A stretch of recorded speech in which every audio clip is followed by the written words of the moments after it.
What's up, everybody? This is Eslin from Exotic Firehogs, and I'm over here with your crew from New Cow Corner. Welcome everybody. Welcome back to a new episode. Thanks for being here and bearing with us. We're trying a little something new with the recording, so just bear with us. If we seem awkward, we promise you we're not. We're just working out some kinks and putting a new, better, more improved show together for you guys. So again, thanks for being with us. We have a super amazing guest with us today. I mean, this man is versed in everything. We literally just had an hour-long conversation before you even hit record, and I didn't even want to hit record. The conversation was so good, guys. So again, let's give Eslin a big round of applause. And we're going to dive deep into everything, quite literally everything. Hog noses, geckos, Everything. traveling. We're going to talk about it all today, guys. So definitely set some time aside. You're going to want to watch this whole episode from beginning to end. All right, so now that we got that out of the way, Eslin, I am super honored to have you here, man. This is, I assumed this was going to be a good conversation, but I mean, I'm already like hooked, bro. Like I want to Blown away. talk to you all day. I just got questions on questions on questions on questions, and we didn't even really start talking about reptiles yet, guys. But yeah, this man's doing some amazing things, and we're going to get into that. And he had brought something up before we were talking. I just want to say this, as a few words of inspiration to everyone out here that we're blessed. We're blessed to have opportunities, right? Like we can sit on a couch and collect our animals and order them online and stay in our houses and call that a day and watch National Geographic. But there's also a huge world out there, guys, that you can quite literally take control of. You can get off the couch, buy a plane ticket, get in your car, and you can go see the wilderness. You can see animals. You can see species. You can, you really don't even need a camera. Take your phone. I mean, or your memory for that matter, man. This is a big, beautiful world, and you are quite literally the only one in control of how much of it you see. And I don't know. Let that sink in, guys, because these things we buy, they come from someplace. All these animals we keep and collect, they come from somewhere. It's a different experience, whether you're keeping reptiles, whether you're a hunter, whether you fish, to go and see these animals in their natural environment. You learn to appreciate it a lot more. And I will get more into all that later on. But let me shut up and let's start talking about some of the things Eslin's got going on. So if you don't mind, can you give us a rundown on how everything you do came to be? How did you get into reptiles? How did you become the person you are, the advocate, the super knowledgeable keeper? How did you come to be? What made Eslin? So Other than your parents, the obvious. Yeah. Nah, but to be honest, I'm just an ordinary guy, man. I'm just an ordinary guy, and as ordinary people, we have, parents that instill passion and instill morals and instill, a moral compass. And my moral compass was one that led me to animals because animals are pure. And early on, as a young kid, I enjoyed being out. I was the black sheep, you would say, because I didn't want to party. I didn't want to go to parties. I didn't want to go do none of that. I have friends that all they wanted to do was go hang out. While I wanted to go fishing. I wanted to go to Mother Nature. I felt peace with myself in knowing that I was at one with Mother Nature, and that early on was one of the deciding factors that I knew what I wanted to do, because I never felt that peace in any other part or any other journey that I had been and experienced at such a young age. 7 years old, 6 years old, I was actually okay being in the middle of the ocean where most people would probably panic. I felt at peace. I felt calm. It's like it was charging my batteries, and then the more I exposed myself to that through my family and everything, that's when I started realizing, like, yo, this is it. Like, this is it. I have friends that are in the street life. I have friends that are dealing with stuff that I didn't want to deal with, not only because I know it wasn't healthy for me, but because I knew that it wasn't my calling. It wasn't me. It wasn't doing anything for me.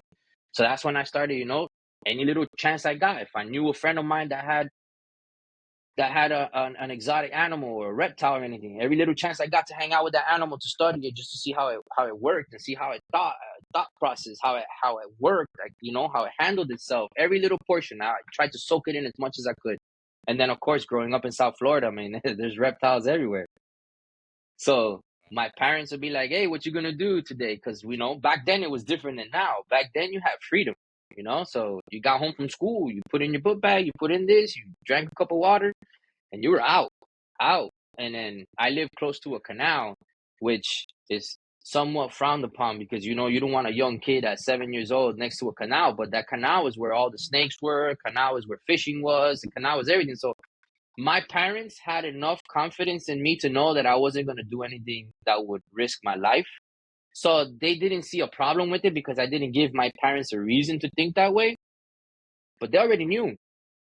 If you got to go get Slinky, which is my nickname, if you got to go get Slinky, you got to go to the canal. Go find him in the lake. Go find him in the canal. He's going to be catching iguanas. He's going to be catching geckos. He's going to be catching everything.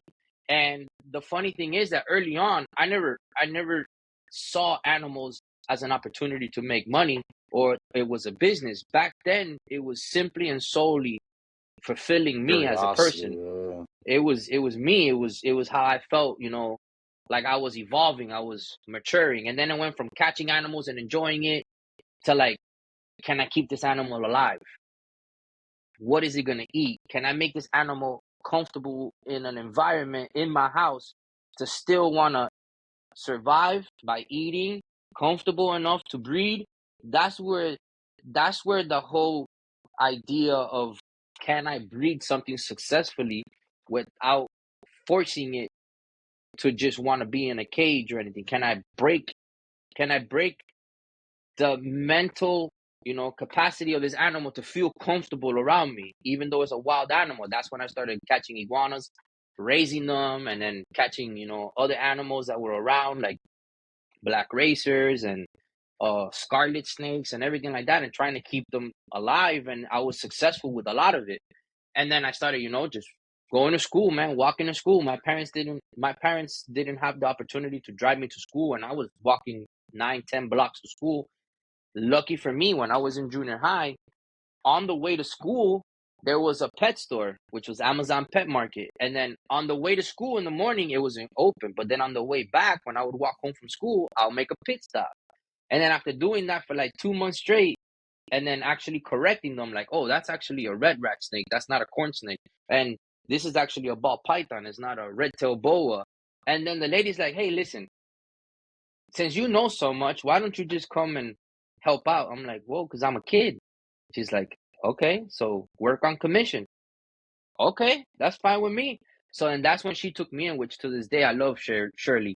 Shirley took me in. She's a Brazilian, and she has 3 boys, 3 sons, and they were helping her run the show. None of them were reptile people. They were into birds. They were into fish. They were into dogs, and that's their thing. But they had a reptile area, and then that kind of that became my domain. That's how I was baptized into understanding the whole portion of a business, how to run a business, how to keep an animal, and be able to cater to people and teach people how to keep their animal alive, and how to be able to successfully have an animal where it enjoys everything that we have to offer. And then that was where the passion really got taken to the next level, because I realized that there was an opportunity for people to actually enjoy and be able to keep animals like I was keeping animals, and I was able to teach them how to do it and do it successfully. And it got to the point where people would come out and just to come talk reptiles with me. And I was just a little kid, dude. I was 9 years old, 10 years old, bro. And little kids were coming to the pet store just to talk to me. And not just were kids, there was parents, because I had a big albino berm, and I lived around 9 blocks. So what I would do on Saturdays and Sundays, I would put my snake over my shoulder and walk the whole main avenue, bro. The whole main avenue. And people would honk the horn and stop me. And then they're like, oh my God, can I take a picture? Can I do all of this stuff? Back in the day, you had Polaroids, bro. So I'll get a Polaroid. I'll be like, yeah, it's $5 a photo. and I'll Yeah. start, What? selling $5 a photo. Yeah, because when I went That's to awesome. when I was going to Miami Beach, they were doing it. Miami That's Beach were doing it awesome. the same thing. They had parrots, they had Burmese pythons, they had everything, and they were charging Yeah, $5 a for photo. sure. So I'm like, shit, I gotta feed my animal. People enjoy it. I'm not really stealing. I'm not doing And how anything old were you bad. then? You were 9 years old when you were I doing was that? 9, 10 years old. Yeah, That's a 9, 10 years born old. hustler, bro. That's awesome. Yeah. And then Love it. people will ask me, "Oh, is it for sale?" I'm like, "No, but I got babies for sale. If you go to the pet store, that's right on 49th Street, right there between 16 and 12 Ave, I'll be able to help you. You could come see me." And then, bro, they'll come. They'll come. 9 years And then old. that's when we had Burmese pythons, we had ball pythons, we had rainbow boas, we had everything. I had that whole area stocked with good animals. I would go with a lady every Saturday, and I would handpick everything from Strictly Reptiles, from all the wholesalers over here, and I would handpick everything. And then we had an area in the back where all the animals that were feeding perfectly were the Mm. ones that were being sold. Anything that we had to work on was in the back until we got it ready. So animals were fed.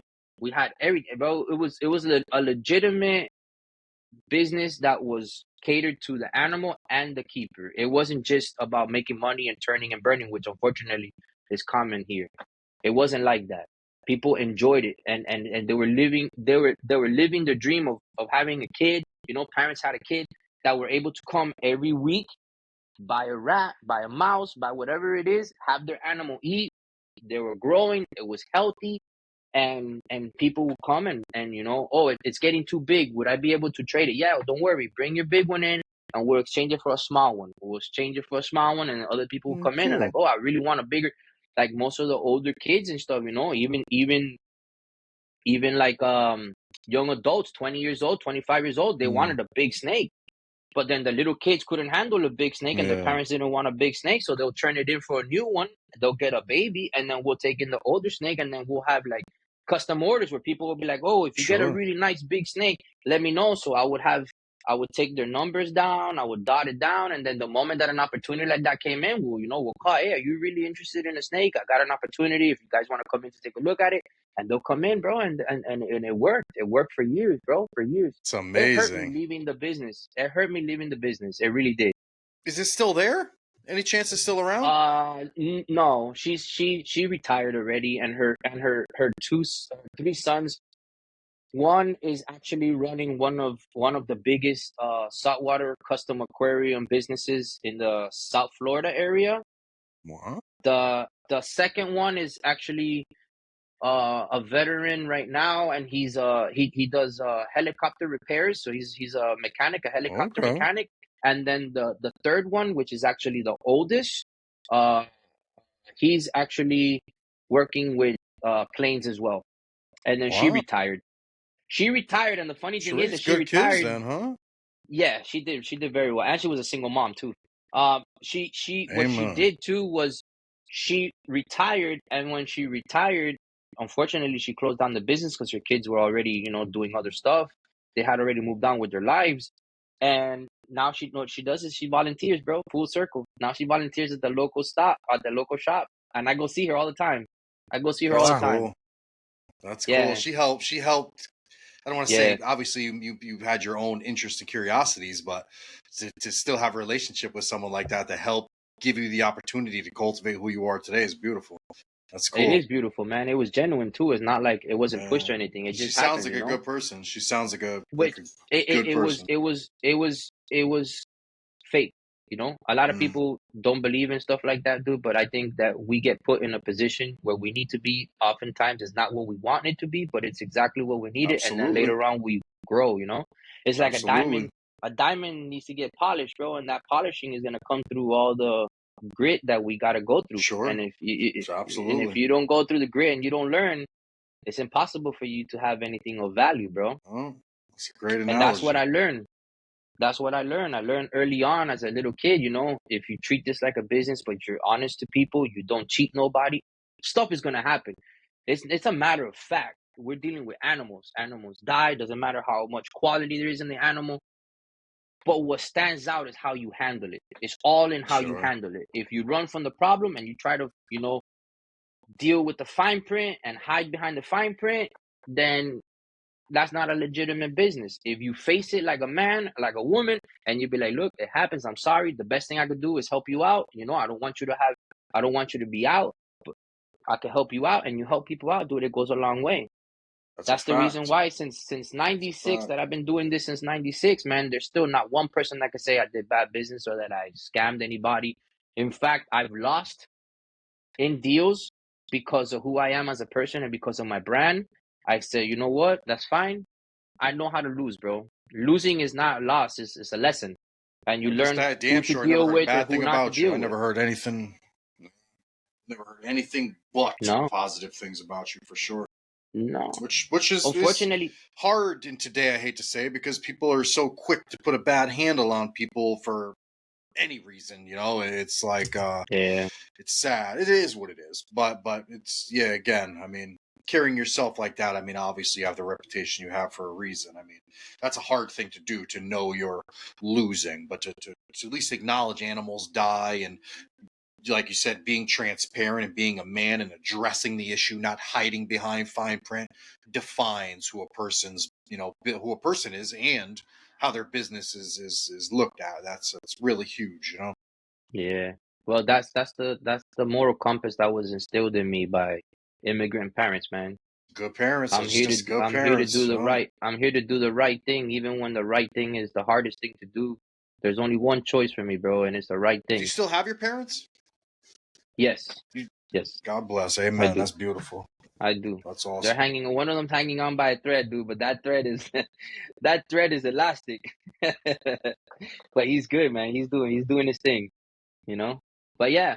So for me, I feel like there's a lot of room to grow in this industry. There's a lot of teaching involved, and if you see people as a competition, unfortunately, that mentality doesn't get you far. Because what I know today is not because just of my experience, is also me being able to allow myself to be teachable in situations where I could have thought that I was the man and that I knew it all. You never know it all. There's not one instance where you know it all. There's always a different angle, a new approach. There's always things that you could do to improve. And if you don't feel like you're in that state of mind, unfortunately, when you're not teachable, you're going to stay in the same thing and you're going to get phased out, which is what happens in this industry a lot. People don't understand Beautifully how said. growth works. Beautifully said. That's one of the things that I admire about you. I've heard you speak to a few people at shows here and there, and the things that come out your mouth, very inspirational. I'm like, wow, man. He knows how to talk to people and inspire and show you what you're doing wrong without making you feel less of a human being. If that makes sense. I'm not gonna go too far into detail, but I heard you say some stuff that I was there.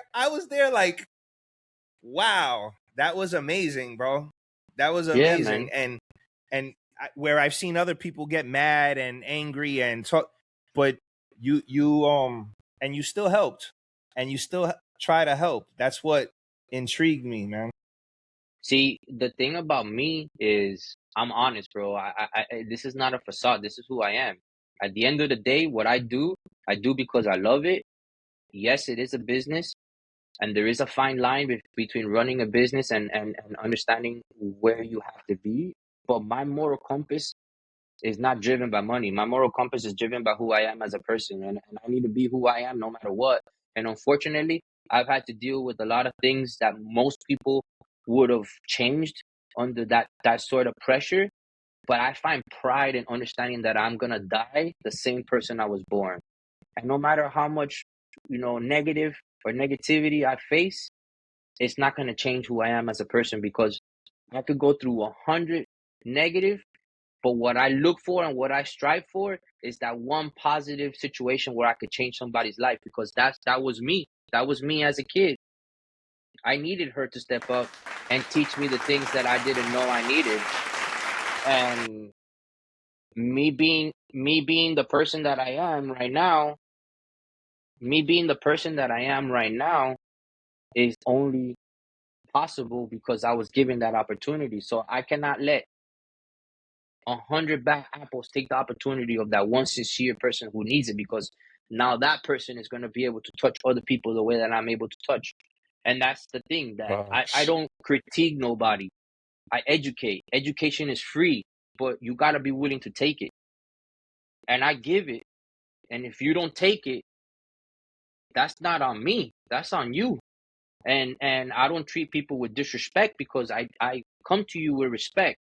If you treat me with respect and you understand how I am, and you know that it's not an angle, this is who I am as a person, you'll have me in your life forever. As long as I'm here, I'll be Beautiful, in your man. corner. It's But beautiful. the thing is, a lot of people like to take advantage of people, and that's fine. Take advantage of me. I'm not gonna call you out. I'm not gonna disrespect you. That's what you got to do to survive, and that's it. But guess what? You just fed off of me one time. You're not gonna come back to my corner. You're not sitting at my table. My table is big, but if you appreciate what I do and you appreciate who I am as a person, and I appreciate who you are, but we're gonna be on there for until the wheels fall off. That's just how it is. Unfortunately, nowadays, a lot of people try to see you as an opportunity, because people don't understand and don't work on the same morals as the OGs and Facts, the old they schools. stopped making loyalty like ours in the '80s, brother. Yeah, It's that's how it unfortunately a is. dying characteristic, man. People Yeah, don't and understand anymore. yeah, and that's one of the things about this industry too. This industry is that a lot of people come into this with that get rich quick mentality, and unfortunately, they don't understand that there is nothing quick about this, bro. I mean, you could become a flipper overnight. That's absolutely true, and you can make money if that's what you're driven, but you're not gonna last. That doesn't last. That doesn't They last, never because do. the moment you catch one virus, the moment you catch one thing, and then you get that reputation, it's hard for you to come back from that. And that's kind of what drives me. What drives me is, unfortunately, a lot of the people that I help don't even buy animals from me. It's just me being that person and having that reputation. But guess what? Me helping people in a situation like that, when they figure out that it's not the fact that the species that you're dealing with is hard to deal with, it's the fact that you bought an animal that was compromised. The industry doesn't lose a potential breeder to the scammers and to the flippers. Now they get a whole new lease on their passion, because now they can actually come back from something that would have detoured them. Because if you're spending money on an animal, $200-300, to a lot of people, that's a lot of money. To me too, especially when you're just getting into something that you don't know. You're getting one of those nice creamsicle lily whites, and it's your dream animal, because you see influencers and you see all these videos and you see podcasts like the ones that we're on now, and you see all of that, showing off and showcasing all these beautiful animals, and then you buy this animal that you already stretched yourself, and then you're giving it the best quality of life. But unfortunately, you bought it from a flipper that doesn't take care of it is not sanitary, or doesn't do that, and that animal comes with some type of disease. Now you don't even know if it's the actual animal that has a disease. Now you're dealing with a whole new headache. So education is Truth. necessary, man. That's why, Absolutely. that's why there's some people in this business that have been here for so long and have been pinnacles and pillars to the industry. Some of them Sure. don't really care about being in the limelight. Some of them are just naturally in it The because that's best just who they don't, are as a man. piece. The best really don't. The best are Yeah, not on camera like this. They're like, I don't know how to explain it. It's nothing personal, nothing against them, but the most brilliant, humble, influential, in all honesty, people you'll meet are guys that it's not the money. This is their passion. They are not, yeah. it's not even a business to them. It's not a business. These aren't, items for sale. This is just a passion. It's who they are in their soul. And there's a clear difference. There's a, Well, but we got to think about something, all right? I've been in this since '96, right? And let's say you've been in this for 10 years. 10 years. A lot has changed in 10 years in this industry. A lot has evolved, not just with hard to keep species. We're talking about people who have taken the time to perfect a craft, to let alone perfect 30 years. different Christ. types of Uh, different types of tools and gadgets. When I first started, we didn't have a thermostat, bro. We had to. My dad is an rocks. electrician by trade. Yeah, my dad is an electrician by trade. You know what I used to do to have when I was breeding leopard geckos and I needed to have a hotspot? I used to get a dimmer. I had a I No had a shit, yeah. really I had a really heavy duty dimmer that was meant for industrial, and then I would put a dimmer on an 88 box, which is the double switch box, and then that dimmer will control the outlet. I would plug my heat tape to that outlet, and then I would have a probe thermometer on the heat tape, and then I would put the dial up until I got to the temperature that I needed. And I did that for years, bro. Years. It's While brilliant. other people couldn't Should have figure it patented out. a thermostat. Yeah, should have And patented it. and You would and and I have.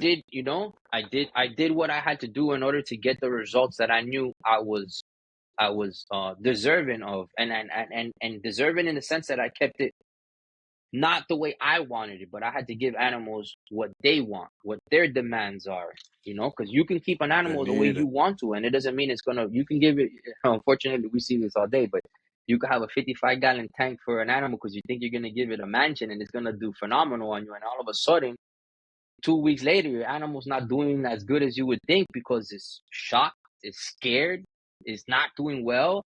And then it's like, I try to make that analogy with people, but they don't. It's a concept they can't grasp because they're thinking bigger is better.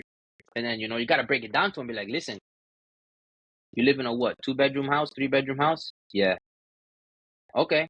So imagine if they put you in a mansion with 25 bedrooms, with 10, What not to do with 10 yourself? bathrooms and 2 kitchens, right?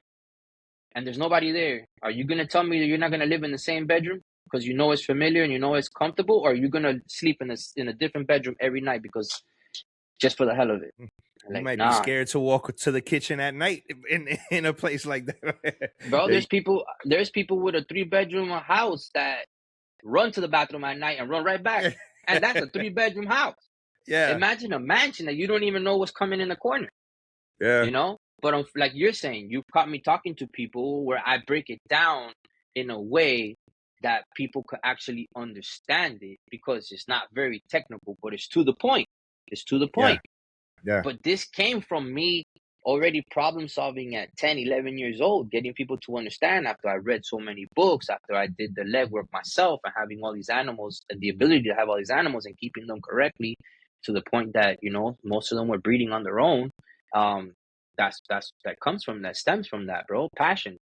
It's very hard for people who are truly, genuinely passionate about something for them to fail because you don't understand the hard work that you're putting into something because it just comes natural.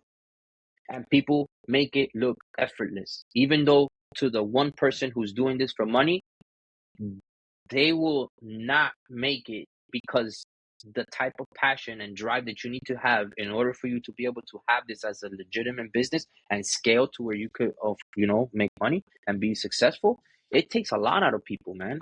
It takes a lot. It takes a lot. And for people who are truly passionate about it, they're doing it day in, day out.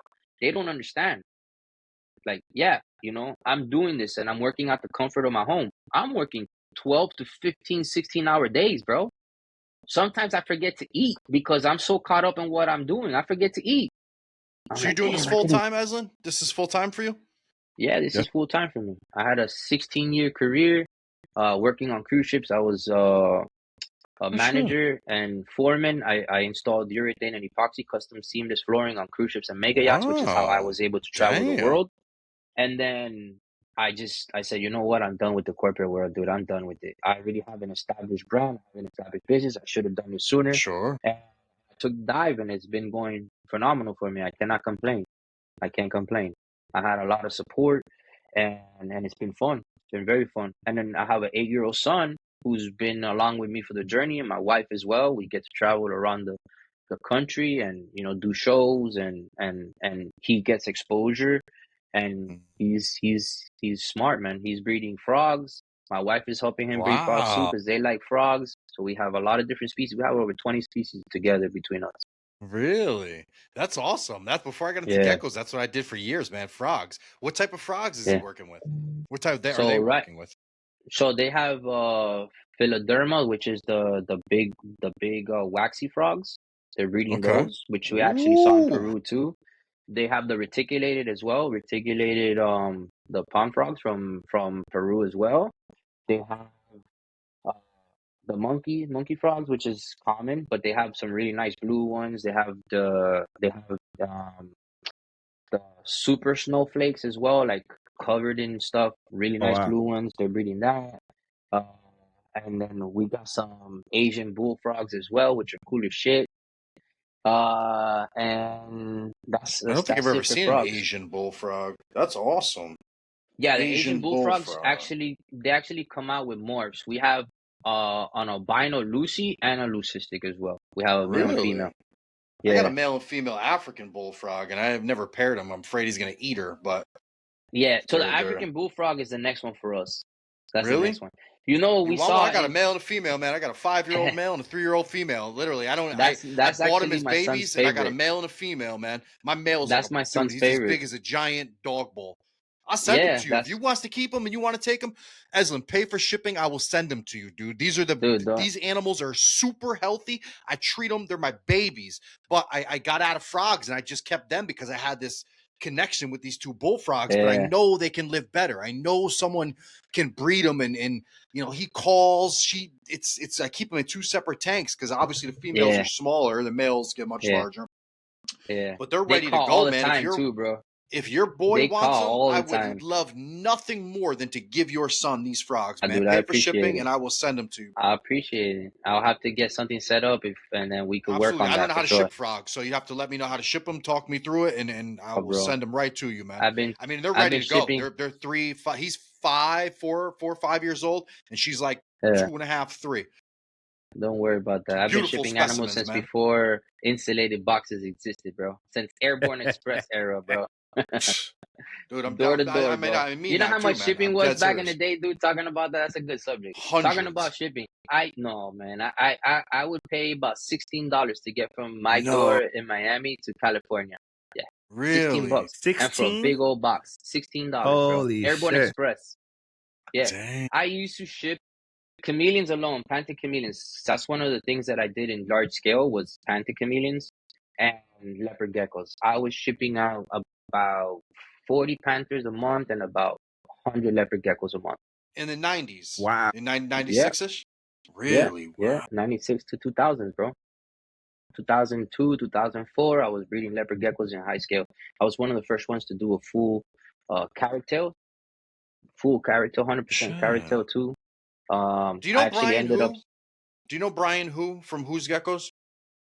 no, no, No. I got He was all breeding them geckos on a big scale too with back then in the leopards. 90s. Yeah, He was breeding with the leopard leopard geckos. geckos, I was working with Kelly, which is out of Texas as well.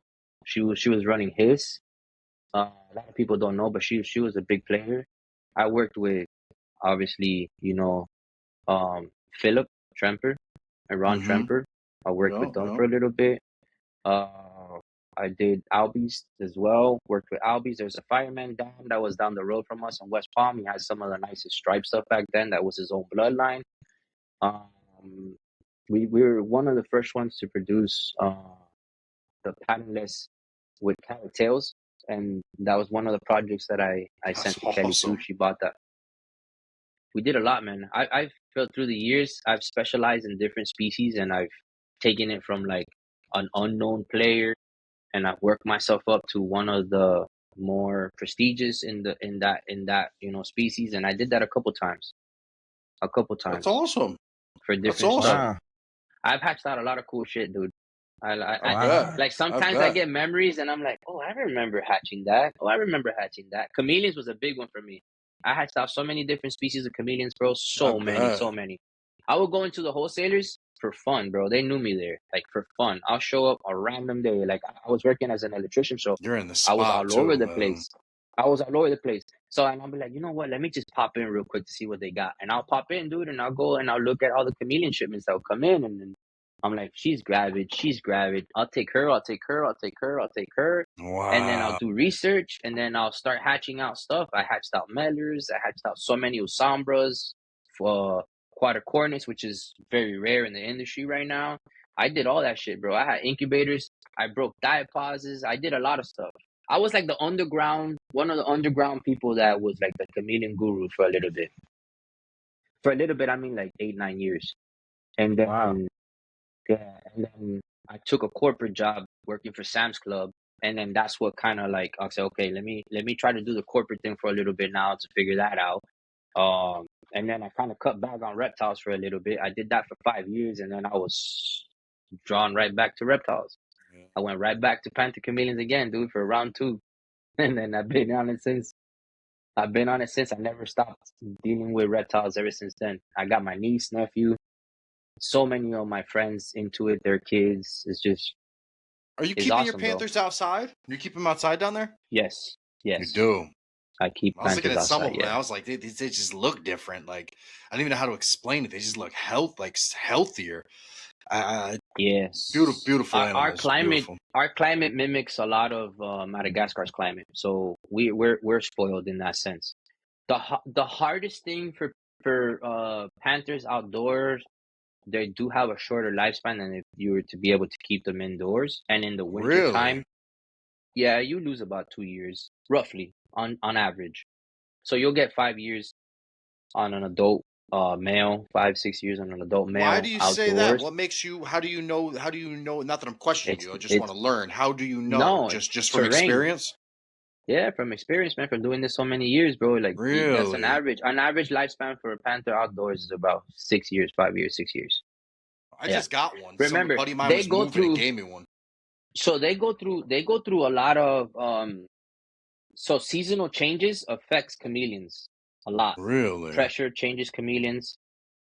Pressure systems. So a lot of rain changes that. Winter, they go through winter blues here. So when we start getting those cold fronts, they lose their color. Then in the spring, most of it comes back. They go through a lot of different phases. Like right now, in the heat of the summer, which we're starting to get into summer. Obviously, we got that pattern going on now, where it's really hot and then it's raining, and it's really hot and it's raining. They go through their phases. Now, that's usually when females are very receptive. So you'll have a lot of girls, which is the reason why panther breeders usually have a really big influx of babies. It's because a lot of the girls start becoming receptive and ovulating at the same time. And it's because of temperature, heat. So when you're indoors, you can manipulate that. When you're outdoors, you're to the elements. So there's very little that you can manipulate there. But it's advantage. You do have an advantage of keeping them outdoors because they do seem more robust though outdoors. Even though they have that winter blues and they go through those little phases, you could definitely tell. Yeah, You that's a get nice like that panther. natural UV. It's my dude, man. Oh yeah, He just hangs out. yeah. Let me see. Let me take a better look at him so I can see what locale I could ID him. I have no idea. My buddy gave him to me. He was moving to North Carolina and was like, "Do you want him? He's 2 years old." I was like, "I know nothing about him, That looks but like a nosy I bee. bet you I keep him alive." And I've That's got either a no. Yeah, that's either a nosy bee. He gets a lot of blue, right? yeah, all blue. In nighttime, you'll Yeah. see red. When he fires down and he goes to sleep, he has like red. All these lines are actually like red Like little when he goes specks to of red. sleep. Yeah, Yeah, he's a little nosy bee. tiny, That's what like we call under a his nosy bee. chin. Under his chin, like little spots of red.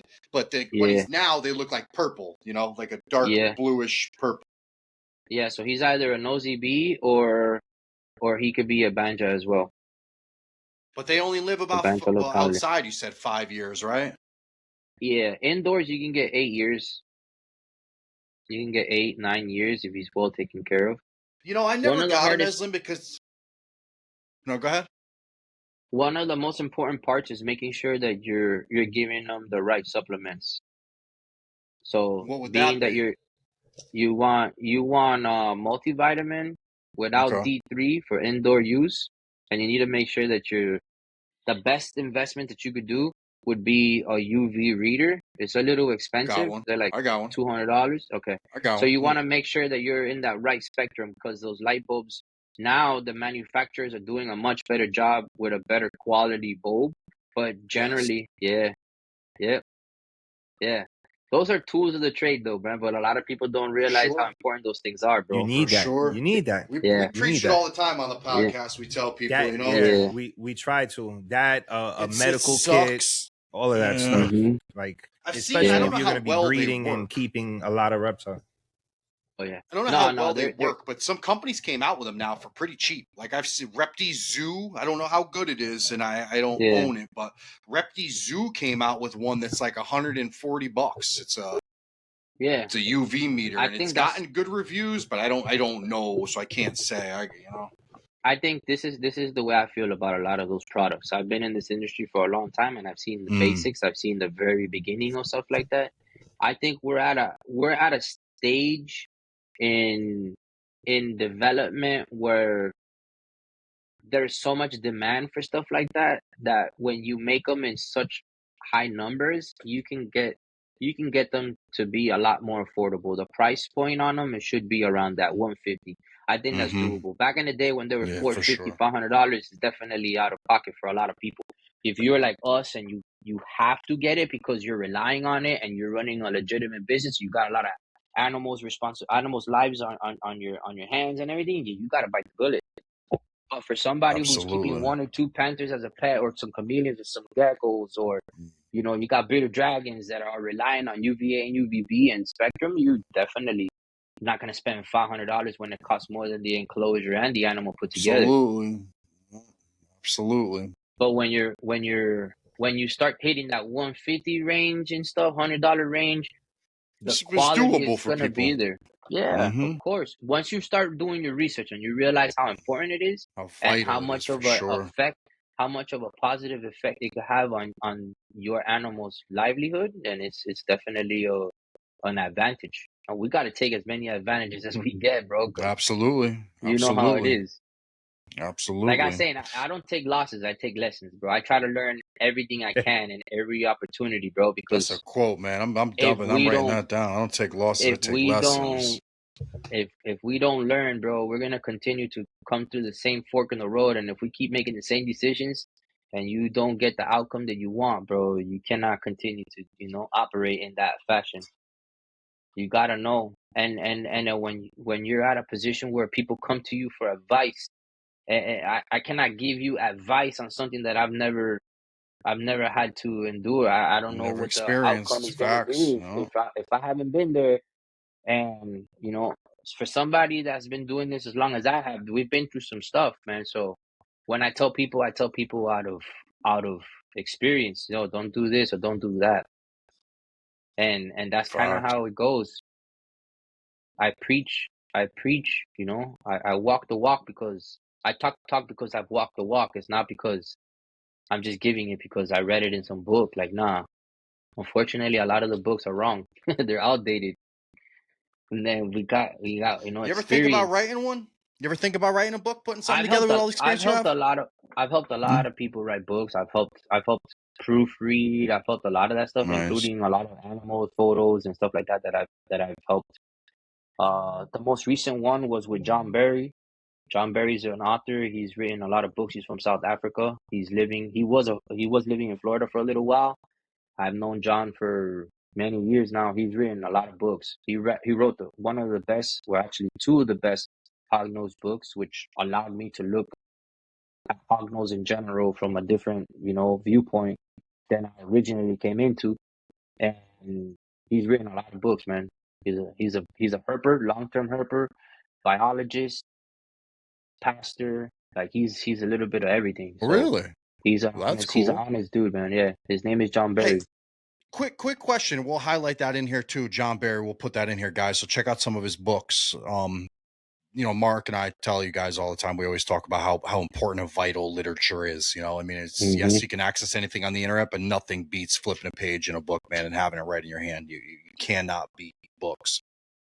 So you used to do leopard geckos, but I feel like you were breeding crested geckos? Were you not working with crested geckos at some juncture? When and Oh how yeah. did you transition? How did you go from the leopard geckos and New Caledonian geckos? How did you wind up from where you started? I know you said you left for a little bit with your jobs and stuff, but how did you transition these species? How did you go from leopard geckos to New Caledonian geckos to where you are today? What made you, I guess, choose the animals you work with? So for me, I don't work with an animal unless I'm interested in it. I've never been driven by market or by price, by value. I value every animal the same. Every animal to me is the same as far as value goes. I Beautiful. don't I don't I don't breed an animal because it's gonna make me money. I can't drive. I don't work under those conditions. I've never have and I won't do that. I have to like the animal. It has to catch my attention. Sometimes there are animals that unfortunately don't have too much exposure, but are later on turn out to be popular because of exposure and how cool they are. So I've been able to help drive certain, not markets, but certain species Mm-hmm. because of starting, groundbreaking and everything. But transitioning from leopard geckos, I went from, believe it or not, the first snake I ever bred was a Burmese python. Really?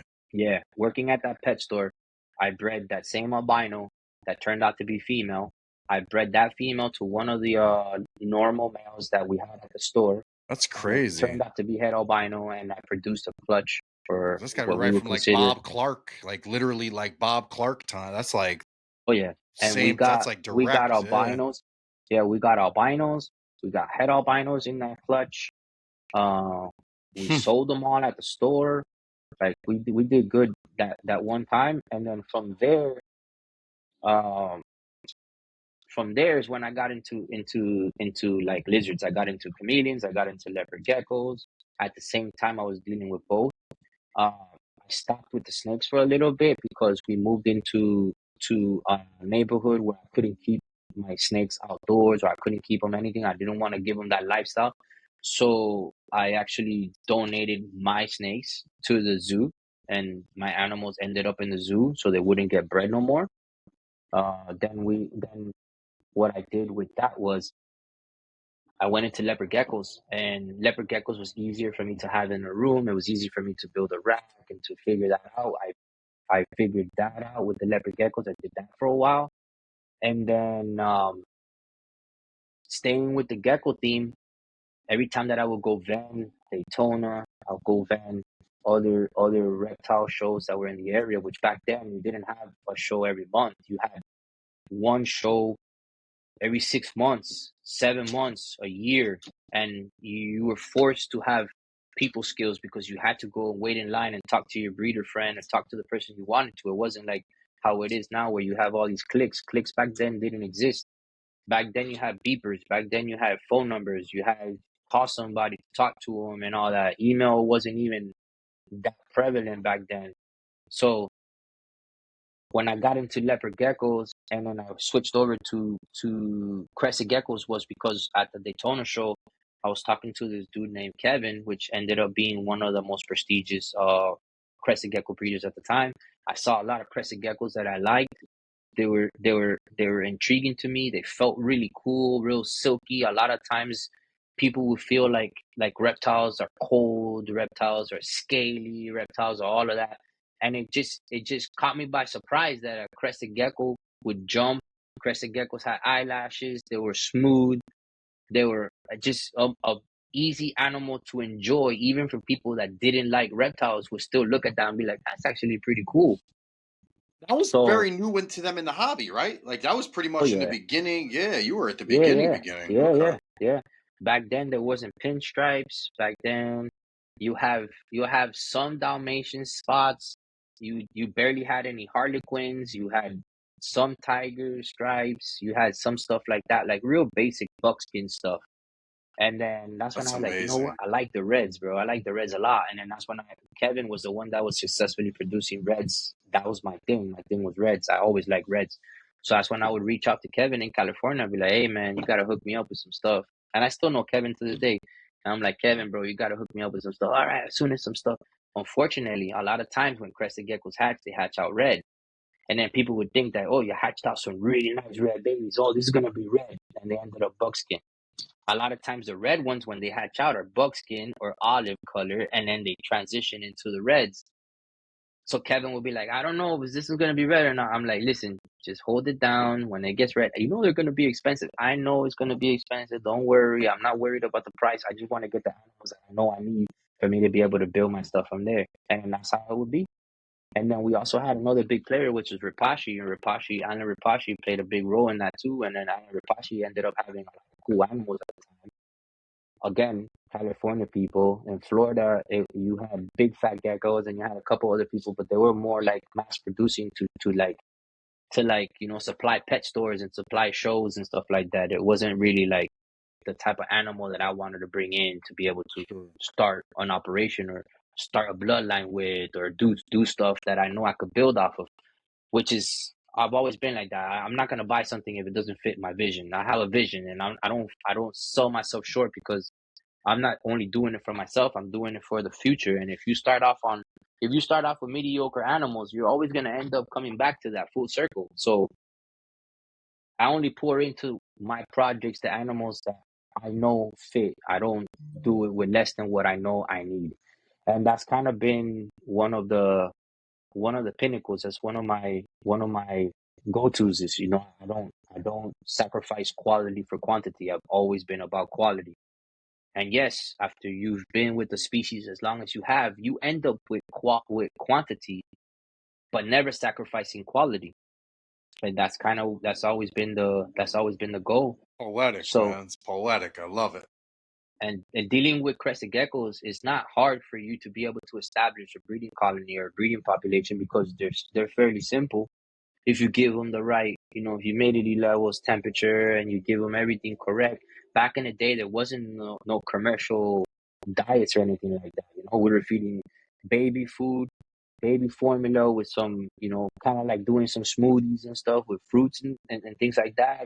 Giving them vitamins, giving them calcium in the food. They got really fat. Sometimes the real fat ones didn't want to breed for you because they were just obese. And that's because of all the sugar that was inside the baby food. So then you start cutting back, and then you start doing that. That's what drives. Sure. Since I like animals so much, I get lost in the journey. I get lost in the genetic portion of it, and then I get lost in how to keep them, but keep them efficiently and healthy. I don't have one obese animal in this house, and I don't, not because I don't think it's cute. Yeah, they're kind of cute for a photo, but what the damage that you're doing to that animal is not worth that photo to me. It's not worth the cuteness that people think it is. I want an animal that's lean. I want an animal that's healthy, and I want an animal that has the best chances at successfully surviving and living a healthy life. And that's kind of what drew me into geckos, man. The crested geckos were easier. They were awesome. 9 out of 10 people are not gonna be afraid of a crested gecko. They're actually gonna be intrigued by it. And there was opportunity there. There was opportunity because I saw what was out there, and I saw vision. I saw opportunity with some of the spots with the Dalmatians. Like, oh, you could probably get an animal that had a lot of spots. Oh, this one's got a lot of gray. Oh, there's some buckskins. What happens if you mix these two together and you start line breeding for the red? You're gonna get some really nice red animals, and then later on, you're gonna find some unique stuff that you could work off of, which is exactly how it happened. Exactly how it happened. You line breeding That's gotta be traits and so everything. interesting, dude. Like you literally trailblazed through this whole thing. Like anybody that gets into the hobby now, I mean, just for a second, imagine and acknowledge, I guess, rather, how different it was when you got into crested geckos versus how it would be for someone to hop into it today. Like everything's already Yeah, set for you today. Everything's already set. Foods are already made. Everything. You guys didn't have nothing. You knew yeah. nothing about genetics. You knew nothing about what was going to happen when you paired an animal. You knew nothing about why certain animals came out with big heads and didn't. You guys knew nothing about nothing. You had to literally navigate a new hmm species, basically reintroduced to man, like reintroduced to science. Like Yeah. it's I give you That's one guys of so those. much credit, man. You guys that have been doing that, man. You old, OG gecko heads, man. There's not really many left of you guys, I guess. There's a few, but you guys Yeah. that experience that, the hobby, you'll never see that again. You'll never get the opportunity to experience what you experienced when they came into the hobby. It's amazing. It's amazing experience that I would die to have had, and I can't lie and say I had anything to do with them back then or even knew what they were back then, but It's it's a it hell of was an it's experience, a man. cool journey though. It was Uh, a really cool journey to see them. Um, I took a break from Cresteds for a little bit too. I took a break because when I took that job, I kind of just I let everything, I kind of just sold the leopard geckos to Kelly. I sold the leopard geckos to another friend of mine as well, and then I got rid of the majority of my Cresteds to a local dude that was here. Then I also got rid of most of my pets at the time because I wanted to go. I'm the type of person that I go all into whatever I'm doing. So I wanted to go the corporate world. I said, all right, I'm gonna focus on this. I want to, have a little bit more stability in my life. I want to do this. I'm gonna go do that. And then when I came back, I'm like, this is what you guys are working on. Like this is what's new and what's hot and what's popping right now. I'm like, okay. Like it just those 5 years alone, a lot had changed. A lot I had changed. bet. A lot had changed. And then that's when I was like, all right, I got more What's to some of work the on now. changes? What's some of the changes that happened in those 5 years? Like, what are the differences? So one of the differences that I noticed was a lot of people were into Dalmatians, but back in the day it was frowned upon. When I first started, you didn't want spots on anything. It's still like Oh, that too now. I know that there's yeah, bloodlines that yeah. you want to stay away from spots. Like I know that I'm a big pinstripe person, right? So when I saw pinstripes, it was only like 30%. So you had an idea of a full pinstripe at one point, no sides, bare sides, and then you're like, shit, 30%, 40%. Then 2 generations later, you're at 60, 70%, and then you're like, it's getting there. Now I gotta wait until I get the full stripe so I could start working on the color because if I add that in, I'm gonna go backwards on the stripe. So I gotta deal with. Let me do one thing at a time. So then I would have projects where I'm like, okay, this project is specifically for ruby red, and then this project is for pinstripes. This project is for quad stripes. And then later on, when they got to their points where they were, good, then that's when we started working those animals together and crossing and crossing and crossing. It's a lot of trial and error, bro. It's a lot of trial and It's error. crazy to think about now. You can't really hatch a gecko without full pins. I mean, it's like, at Yeah. least in my collection, it's Mm-hmm. like it's a hard thing to get them without them. Oh yeah. Oh yeah. You imagine, bro. We were celebrating, bro, when you got 80%. Imagine that point where you got I and you're hear. missing those two little scales at the corner. You're like, no, no, almost. And then you go back to the drawing board, and you go do it again and do it again until you nail it, and then you get it. So there's a lot of lines now that are consistently throwing the stripes, that are consistently throwing, which another one was the white dorsal when you used to have a full pin. That was like the next step for me. It's like, okay, I need to get it to the point where I can get it to where it starts to bleed over. Hmm. So I was like, all right, let me work on white pinning first. Work on white pinning, then work on white on red. It was hard to get red on white because every time that you threw red to white, you'll get yellow cream everywhere. So I'm like, okay, what the hell is going on here? This is weird. This is weird because this line is throwing black and whites. The moment I throw red in there, I get yellow babies, and then I get yellow. I get yellow and white, but I can never get red and white. Why does red and white not work so well? And then you start working on that. You're like, okay, let me see what's going on. Red and white started working very well when you would breed red to yellow. When you bred red to yellow, you started getting more yellow reds and white. Started creaming out more of the white pinning and the white dashing and everything. So I was like, okay, so that's good. Back then, phantoms weren't a thing. Like it wasn't a thing. Phantom stripe wasn't a thing. Then when you started breeding yellow to yellow or yellow to red, you started getting phantom pinstripes that pop up every now and then. You're like, oh, this is weird. Like a whole muted gecko, but it's a pinstripe, but it's nice. It's like, oh shit. But then a lot of people didn't understand the genetics behind it. But it was cool in the very beginning. But then a lot of people started realizing that when you bred a phantom to whatever you were breeding, half of your babies or more would be phantoms. So people didn't know genetics back then. So now they started avoiding it. They would avoid them because they're like, oh, every time that I breed a phantom to a really nice red pinstripe, I get phantom pins, but people don't want to buy them, so people don't want to use it. So in my opinion, my humble opinion, that was one of the first dominant genes that we have, gene mutations that popped up that you could actually manipulate. But people back then didn't see it that way. They didn't see it that way. And then you had some lines that were very dominant in the tiger stripes, A lot of those tiger stripes were dominant, and people were like, oh, I got a line that throws a lot of them. And then you got portholes. Oh, there's a lot of lines that have portholes. And then you started mixing the two together. You started getting extreme creams. You started getting all of that. But me, I was always a pinstripe guy. When pinstripe started becoming a thing, that's when extremes started to kind of take off. And then a lot of people, I would say probably 70%, and that's a generous number, 70% of the breeders at that point wanted to go towards extreme stuff because it was easier to put white cream on extremes. So you had a red gecko with white cream on extremes and everything. And then I stayed in my lane doing what I liked because, like I said, I don't breed something because it's making money. I don't Sure. go that way. I work on something because I like it, and I stay Oh the course yeah. until I see it through. So I stayed with the pinstripes and all that, and then that's when we started working with the super stripes when that stuff started popping out in my lines, and it started popping out, and I'm like, okay, well, I'm starting to get this crazy look. I'm not gonna say nothing because I don't want to seem crazy, but I think it's recessive, and I think it's working. Remember, I did leopard geckos. Leopard geckos were recessives. Back in the day, people didn't understand leopard geckos, right? Because they throw a sales pitch name or whatever, and they just identify kind of like by bloodline and stuff. But then people started realizing when you had albino is a recessive gene.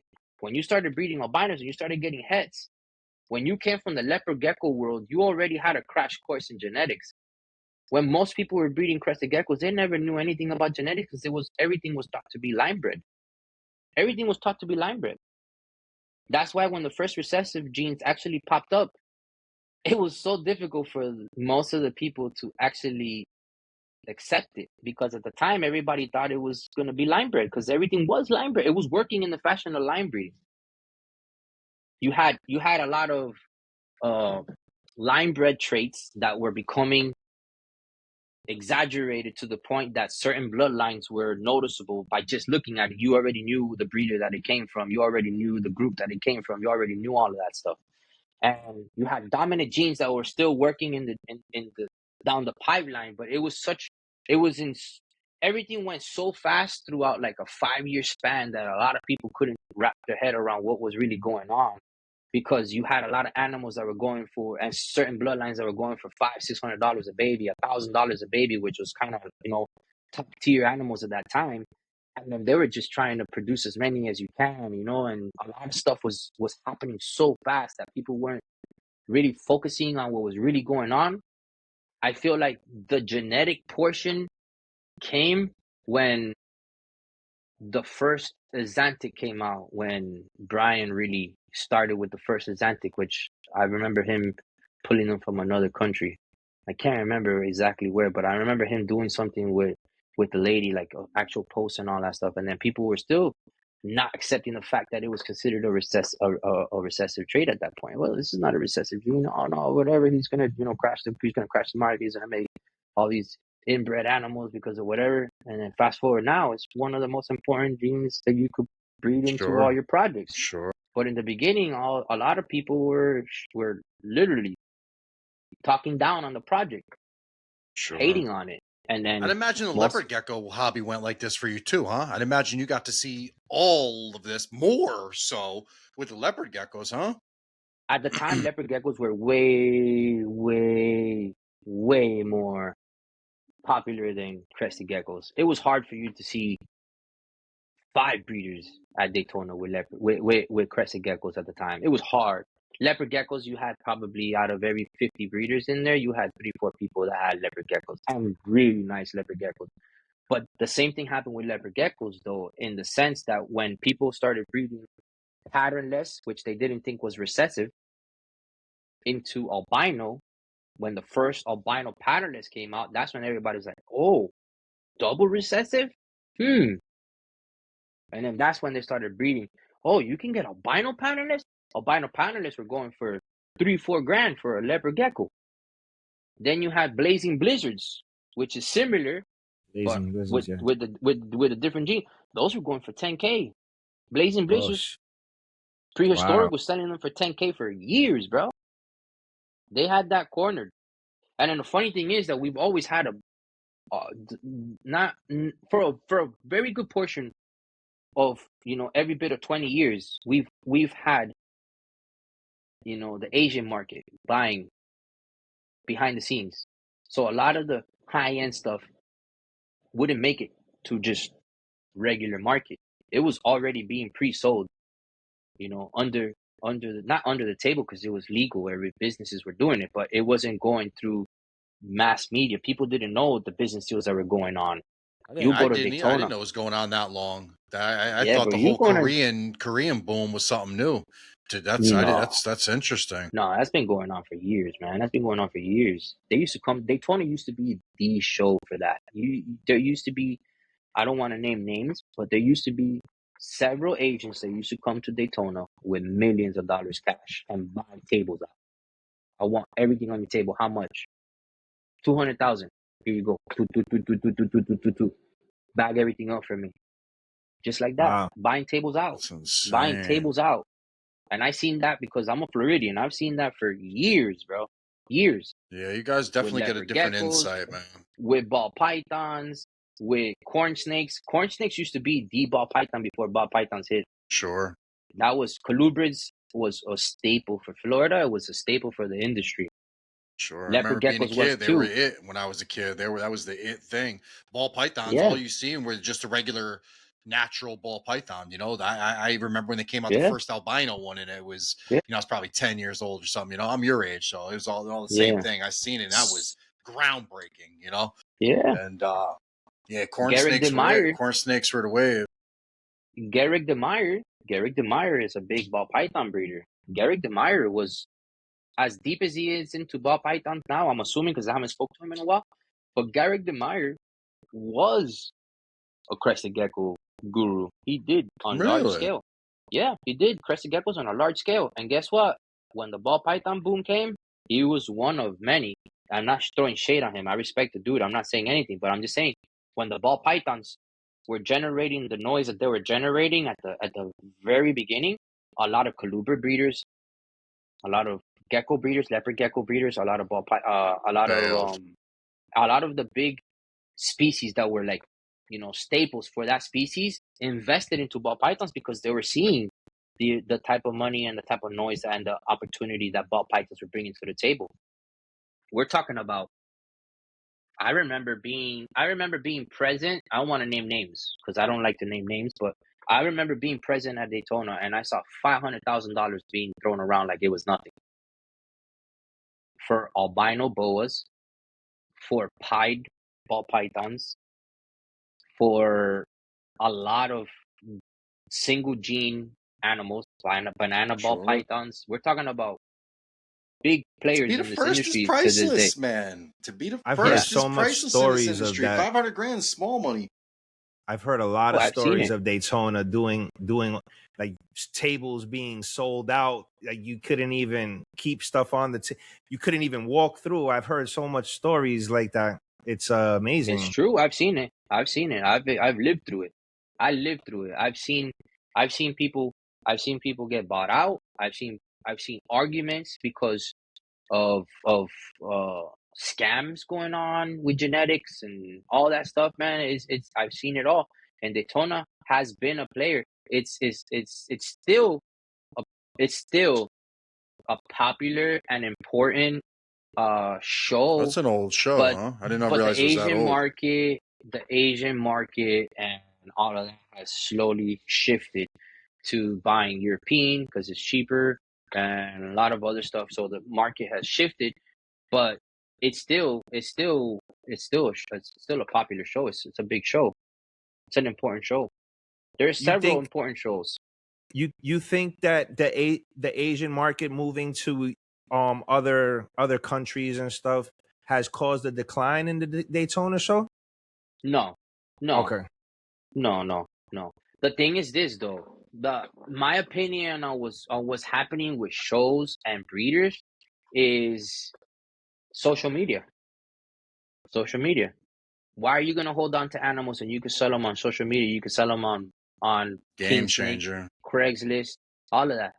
Why are you gonna hold on to it? So that back in the day, we were forced to hold on to it because it wasn't easy for you to sell on social media because most people didn't want to trust you. They didn't You want to had to send be. you. Remember, Zelle wasn't around. Cash App, PayPal, none of that was a thing, bro. You used to have to go get a money order, send the money order information to some dude that you've never seen before, send them a message on a computer because you didn't have the same form of context that we have now. with your mailing address, and then they'll send you a tracking number, and then you sat and wait for your animal.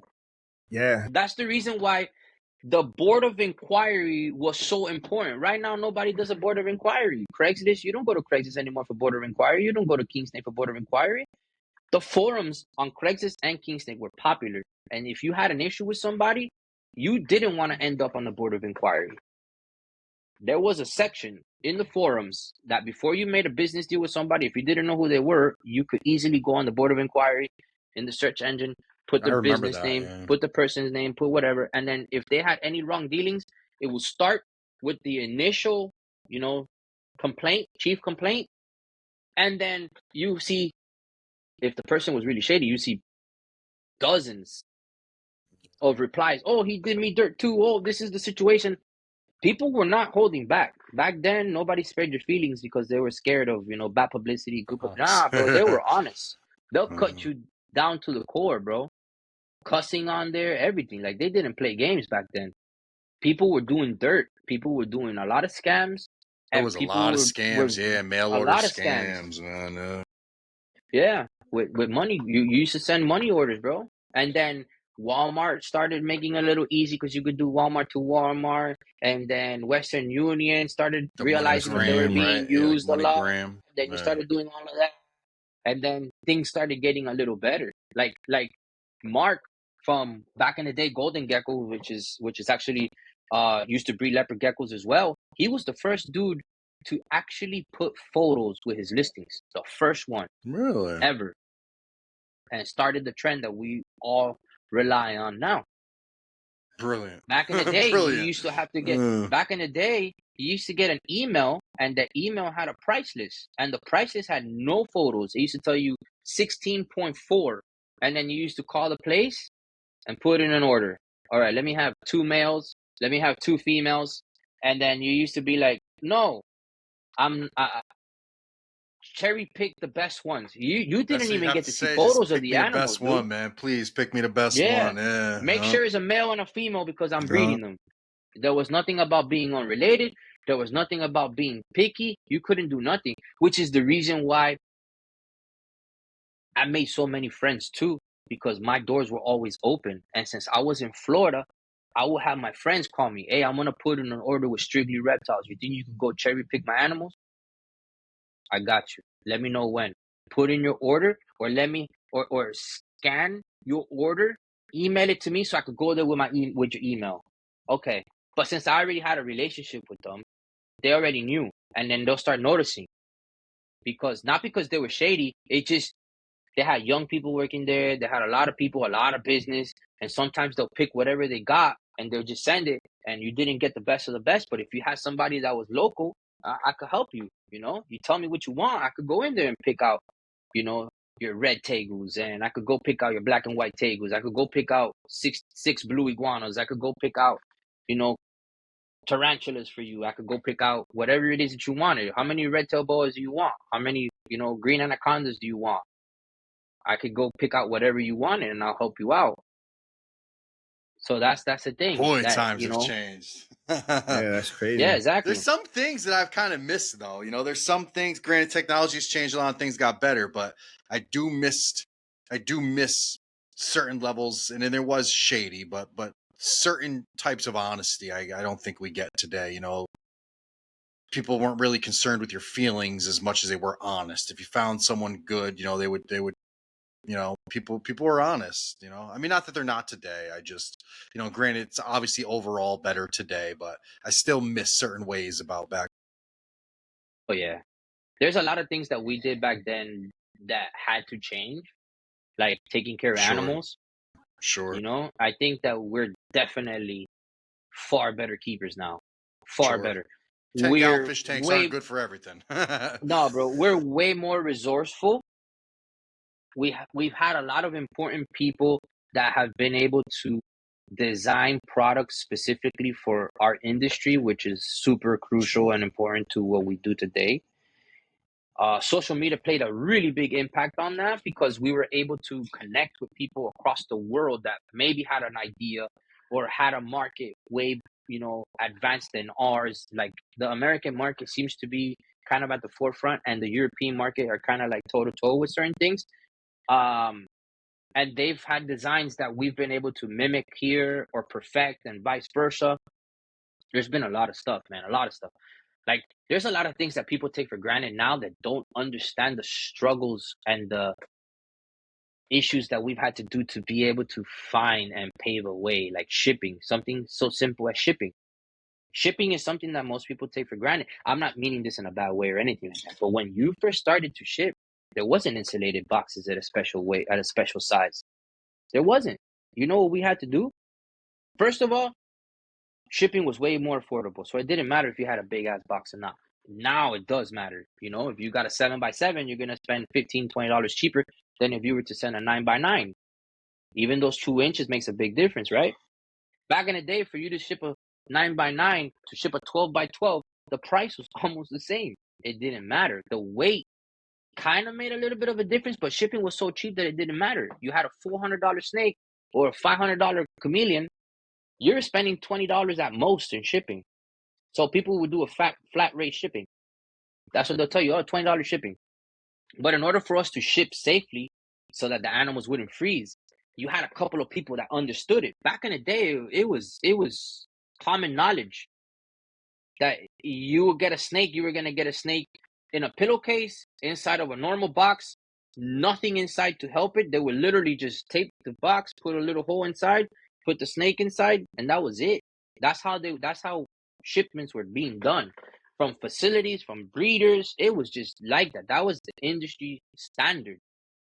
And then people Wow. started realizing, if I'm shipping from California and it's freezing and I'm putting it in a box, and when it gets to Florida, the animal's frozen and dead, we need to be better. We need to make changes. That this is not acceptable. And then we started holding ourselves accountable. Accountability has always been a thing, especially early on. That accountability started kind of dying down when people started putting money over morals, because then they started cutting corners and they started doing things. But for us people that stayed on the moral trend, we started setting standards for people. What we would do is we would go buy boxes in bulk, and then we would go to Home Depot and buy insulation panels and insulate our own boxes. And then we started sharing our boxes, how we would pack the animals, and how we would do it, so like that we could stand apart from the other people and be like, hey, don't worry, I guarantee you that my animals are going to arrive alive. I got live arrival guarantee, which was never an industry standard. Most of the time people tell you, oh, at your own risk. Just like Wow. every ad had OBR or OBRO at the end, which was my price is 500 or best reasonable offer. That was a standard back then. You had a price and you had a value, and people will offer you all sorts of stuff. Like that's why I don't even get offended when I got an animal for whatever I got it up, and then I get a 50% offer. Like, no, bro, you shoot your shot. Respect to you. I'm not gonna play those rules because I don't cut corners for my animals, and my That's animals are the best of the that's best, huge. in my opinion. That's happening a lot. I see that a lot. People getting mad because of people making offers on their animals, and it's like, oh my god, how could you offer me that? And it's like, bro, that happens in everything in life. You go to Walmart and you're trying to use a coupon for toilet paper. Like you go to buy a car. Hey, could you throw some new tires on this or take $1,000? So what makes you think that I can't offer you a price on an animal is not supposed to be offensive? You have the right to say no. Like you don't have to get mad at it. Yeah, people take it Yeah. for some reason as an insult, I mean, and there's probably a million other reasons. It's not someone saying, I don't think your animal's worth it. It's like, hey, I really love your animal, but this is all I got. It's kind of a compliment sometimes. I feel like there's a lot of ways to go about it, right? If you go about it respectful, 9 out of 10 times I'll hook you up. I'll work with you. No disrespect. I'll be like, look, let's say $500 animal, and you're offering me 200. I'll tell you, look, I appreciate the offer, I really do, and I think that a reasonable discount for this situation, I could work with you. but 200 is too low. But if you need a payment plan, I can give you a 2-month payment plan and I could bring it down to 400. Would that help you? I'm not trying to offend anybody. I'm trying to get you the animal because I also want my animals to go to a good home. Now, if you're the type of person that you got the reputation for always trying to haggle people and you're a reseller, I'm not going to entertain that low offer because you're just trying to make a profit off of me. And I don't wholesale under those circumstances. I don't. I don't wholesale. I'm not a wholesaler. I don't do that. I'm not gonna allow you. But if it's a person who's trying to find the first animal or trying to, get that dream animal and they're working, 9 out of 10 times you could see it. And I don't take none of those low offers as a disrespect. I don't. Because if there's 150 listings and you responded to mine or you're asking me, that means that's all I need to know. Thank you for the interest in my animals. I appreciate you, trying to offer me what you got. But at the same time, if I know my animal is worth more and it's under those circumstances where they're just trying to pull a fast one, I don't get offended. I just, let them know straight up, hey, look, I can't do 200, but if you bring it up to 400, I'll be more than happy to help you out. And I'll throw in free shipping or I'll do this or I'll do that. Because in reality, we're selling animals for what we feel the value is. You know what I mean? Like there is no set in stone, unfortunately. But there are people who are willing to sell the same animal that you got for half of what you're selling it for. But what I stand behind my product because I know I don't cut corners.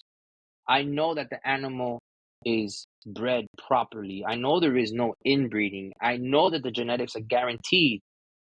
So I've sold 2 animals in my career, 2 animals that were missexed. They came to me 2 years later. Hey, dude, this was supposed to be a male and it's a female. Don't worry. Keep that animal. What's your address? Are you in the same address? I'm going to send you a mail right now.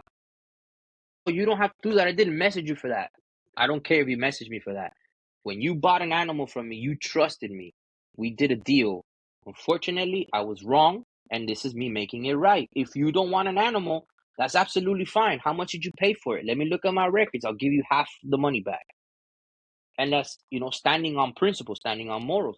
Half of the time, the people are like, nobody's ever done that to me. How can you do that? I don't understand. And it's like, nah, I do that because I treat people the way that I would like to be treated. I treat people the way I expect to be treated in a Say it all situation the like that. time, right, Mark? I So say I it all the cannot do time. that. I cannot live with the idea that you paid me for an animal for a specific purpose. And if you're coming to me and you're letting me know, I have to stand on my principle and what I stand for as a person, and I gotta make that right with you. And it's worked. It's worked out for me every single time where I made that distinction. Genetic wise, my genetics, I haven't really been wrong on genetics before. Everything has been listed exactly as what it is. I don't buy and resell, so I know the genetics on my animals. I keep, really close records. But the misgendering, if it's not labeled as a unsexed with crested geckos and leopard geckos and the whole nine or whatever, then it's unsexed. But like on hognose that you're supposed to be able to sex it from the moment it's hatched, you should know the gender, and you're selling it as a specific gender, and it's missexed, dude. I gotta make that right. It doesn't sit well with me, and I don't expect for everybody to do that. But if you are legitimate business and you understand how it is, it's not a good feeling when you raise something for as long as you have to raise it to be able to breed it with intentions of breeding for a project, and then you have to start all over again. It's wrong. It's wrong. It's wrong. Yeah, It's wrong on years every wasted. level. Yeah. Yeah, it's wrong on every level. And the crazy part about it is that a lot of people, because they feel like, oh, he's, I bought something from a big breeder, I cannot say anything because then I'm gonna get, shunted or people are gonna talk bad about me because I'm saying something. It doesn't matter if you're a big breeder or not. It's just morally incorrect for you to at least not try to make that right. It's not good And business. Yeah. yeah, and we're all people, dude. I got a family. If I'm taking money out of my pocket for intentions of breeding to put a project together, that's money that I need to make sure that is protected as much as we can. So I don't allow myself to be put in a predicament where I know that if I did something, I made an honest. We all make mistakes, man. We're not perfect. It's what you do when the issue is presented to you, when the situation is presented to you, how you handle that dictates how you are as a person. Yeah, that's correct. So when did you That's get into the hogs? Now you seem to have quite the following for with these snakes. I know nothing about them, so everything you say is a learning lessons for me. So What and I how? I sold I sold I sold my gargoyle collection. I split my geckos. I had a large uh lychee collection, non-locale specific. I always geared for what I like I said, and I liked purple and I liked pink a lot.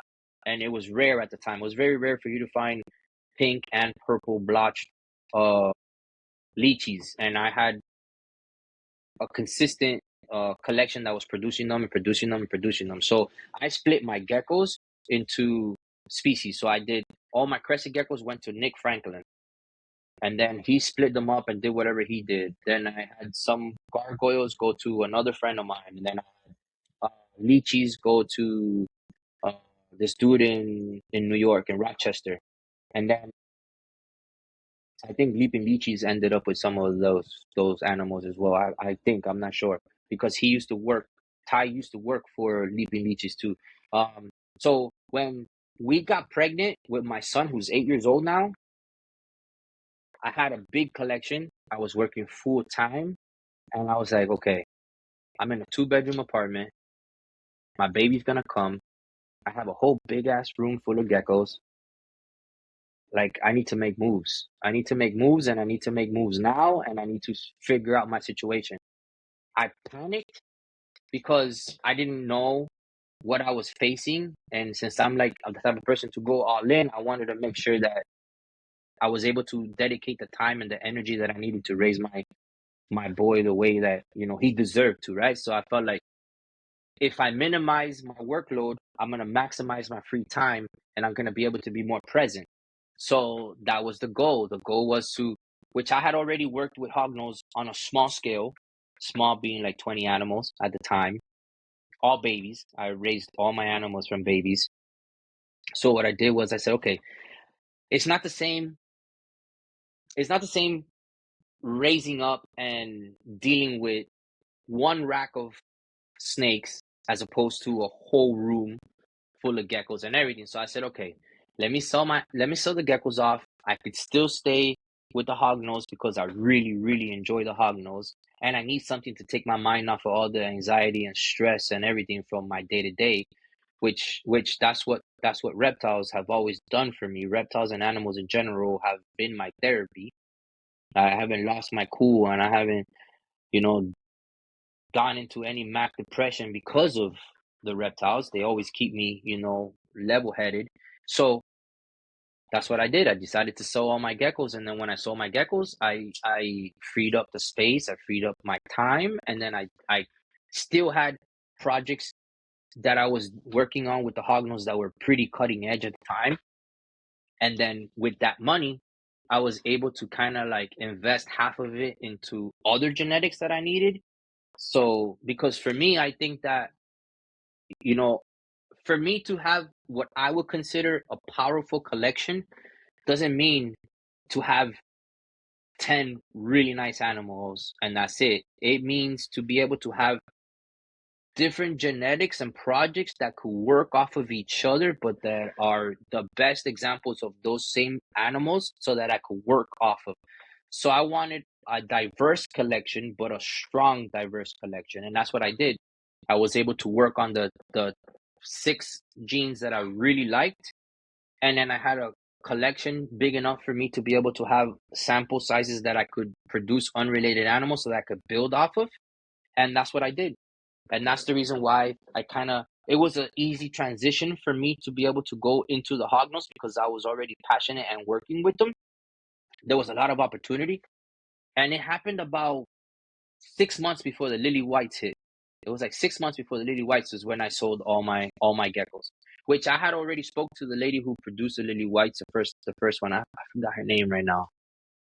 Well, she was the first one to produce them, and she had them in UK. And she had shared a couple. She had like teased us a little bit for like 2 years, where she figured out what was going on and all that stuff. And then finally, she released it like 6 months after. And then I was kind of like debating getting into them and everything, but then at the time I was like, you know what, I cannot It was focus my like 10 energy. grand, right? Weren't they? They were like 10, 15 grand. Mm, they were, and they were only selling females at the time. So she did the first upload that she did was what broke the internet. She had like 20, 30 female visuals, and that's when they were considered incomplete dominant, everything, all the whole nine, everything, the whole spiel of how it started and how the genetics work. She worked on that for like 2 years, 3 years, low key. Then she would just post like babies hatching out with just straight black and white, which is the goal for a lot of us. And it took years and years and years, which we did have. I had a red line like that, and I had a black line like that, but it wasn't a lily white. It was an actual pinstripe that we had line bred and worked to have the pinning like that and everything. So it was kind of like a cheat code for you to say you had a lily white, and then one out Sure. of two, or however the percentage, whatever luck you had on your side, then people started working on it, and then that kind of did help crescent geckos a lot more than when the Azanthic came out. But then when people started realizing the whole recessive versus incomplete dominant, people were like, "Oh, I'm gonna make a bunch of lily whites," and then they didn't understand how the market works. When it's easy to produce, the prices are high for the first 2-3 years, but then everybody has them, so the price crashes. So you gotta add to it. A lot of people just went straight into producing lily whites, which flooded the market in 3-4 years. The smart people started producing other stuff, bringing more stuff, making their Oh, lily whites so uniques. Yeah, making their lily whites unique rather than the same, run of the mill stuff. And that helped crescent gecko. So I kind of, for a little bit, I was like, damn, you know what? Let me try to get back into crescent geckos. But then I caught myself. I'm like, look, the closer I get to having my baby, the less time I have on my hands. The more nervous I am about the adventure that's about to, start. And I need to stay the course. This is not who I am as a person. I'm not driven this way. I know this is experience, and let me figure this out and stay the course. And I'm glad I did. It's beautiful, and it was awesome to see the lily white do this thing, and everybody, like, David Tiki, and so many people get to invest into their passion, and they get to invest, and that helped a lot of people take their business and their collections to the next level, which I'm awesome. It's awesome to see that. I'm happy for them, but I wasn't in the mental space for me to do that. So what I did was I stayed my course. I stayed with the hognose. I stayed with the snakes that I liked. Again, it was the right move for me at the time. But like I said, for you. I was living I was living through it. I lie to you if I tell you that I wasn't in the groups and looking at everybody doing stuff and how they were able to start. And when the first time that Lily White came out, I was already like, Lily White Xantic has to be done, bro. It has to be done. I'm surprised it took that long. From the moment that Lily White was released to the point where Xantics. But the reason why it probably took that long for US to really hit it is because all the high end Xantics and Lily Whites went to China, went to overseas. So a lot of people weren't investing into the Xantics at the rate that they would or should have, because they didn't see. I guess they didn't see the future. This is against my opinion, but they didn't really see a future in the gene until the first one. Until the first person started sharing projects, I guess, and then that's when they started realizing, oh wow, that's a really good idea, because now it's gonna be a 2 gene animal. Oh, and then that's when people started doing it. And look at what happened. Look at Catherine. Catherine did very well when she started making her lily white Xantics, and then she was one of the first ones with Manatee. And then she did all that other stuff, and then other people started doing it, and then that just took everything to the next level. Which I'm not up to speed with all the genetics crested geckos now because I kind of stepped away from that after a while. Changes daily. Yeah, but from my understanding, a lot of the new cool jeans are actually coming back into the U.S. market. But they were originally here. They just weren't worked and looked at the way that they were looked at over there. So they Sometimes that's looked what it at all takes. their Another set of animals. eyes. Yeah, but that's how it is. And then when I started looking back at Crescents, when I'll go to all these shows like the Cali shows and Chicago with Tinley shows, a lot of geckos and a lot of gecko breeders, and then I'm looking around, I'm like, damn, come a long way, come a long way. Then I go to David's house, and David's like, oh, check this out, oh, you check this out, oh, look at that, oh, look at this, and I'm like, all right, I see you, I see what you're That's doing. awesome. But it's awesome, man, because at the end of the day, bro, I'm still passionate about all the animals I've ever worked with, like the European St. Kellys and all that stuff, all the leaf-tailed geckos and everything from Madagascar. That was one of the big things for me too. So when I You were see into them all too, these huh? people, oh yeah, I've hatched out a lot of animals, Yeah. but probably about 50 different species of reptiles in general. So when we were breeding the Henkelis too, we had the Fantasticus, which is the Satanic. Satanics, yeah, the Satanics. Satanics, and then you had yellows and reds, and you had browns, you had buckskins, you had all this stuff. We did all of that, bro. I even did the gigantus, which is the big ones. So we did the big ones. We did all of that. Fimbriatus, Europlatus. We did all of those. We did them all. We bred them all. We bred them all for a Wow. while. Yeah, we did them all That's for a awesome. while. And then it's funny because they'll lay those little eggs, the little circular eggs, and a lot of people had problems with those babies hatching because they kept them too wet. And then I started thinking, damn, you know what? If I put them in a damp area and then I raise them up with just a little bit of dry substrate, that should create the humidity in the chamber enough so that the animals could hatch. And I started doing that, and then I started hatching them. I'm like, okay, there you go. We figured this out. Now it's how do I get more girls to lay and the eggs be good? Because fertility was an issue. Then I started realizing that keeping them the way that we were keeping the crested worked. They actually liked them in the totes. They actually liked it. The humidity was easier to keep. Everything was so much better. And they didn't like human interaction as much. It stressed them out a lot, and females and males would bang themselves up a lot. So I started keeping them in pairs, and I started keeping them like that. They did great. They did great for us. Me and my girl used to collect, 12, 15 eggs every week from those projects and then hatch them out. And they used to sell really easy, really easy. I even had a friend of mine that saw one. We hatched out this one little male. Sometimes you could tell by the pattern if it's a male or female when they hatch. You could tell a pattern. There was this white one that hatched out, and he's like, "Bro, I've been trying to produce that one forever, forever, ever, ever, ever." And at the time, he had brain cancer, and I'm like, "You want this, bro? I'll give it to you." And I gave it to him, and he had it for a while, and that was one of his favorite geckos. That was one of his favorite geckos. That was the only one I ever hatched was white like that. Was that one? That was the only one, and I gave it to him. He never bred it. He never bred it. He had it Did as he a beat pet. it? Did He he just beat the had it as a cancer? pet. Is he still around? No, unfortunately, he didn't beat the cancer. He was a gecko breeder too. He was a gecko breeder. Yeah, he breed. He was one of the first ones. Nah, he did. I mean, yeah, he had a short life, but he had a good life. He did very well. He did very well. And let me. He was doing very well. And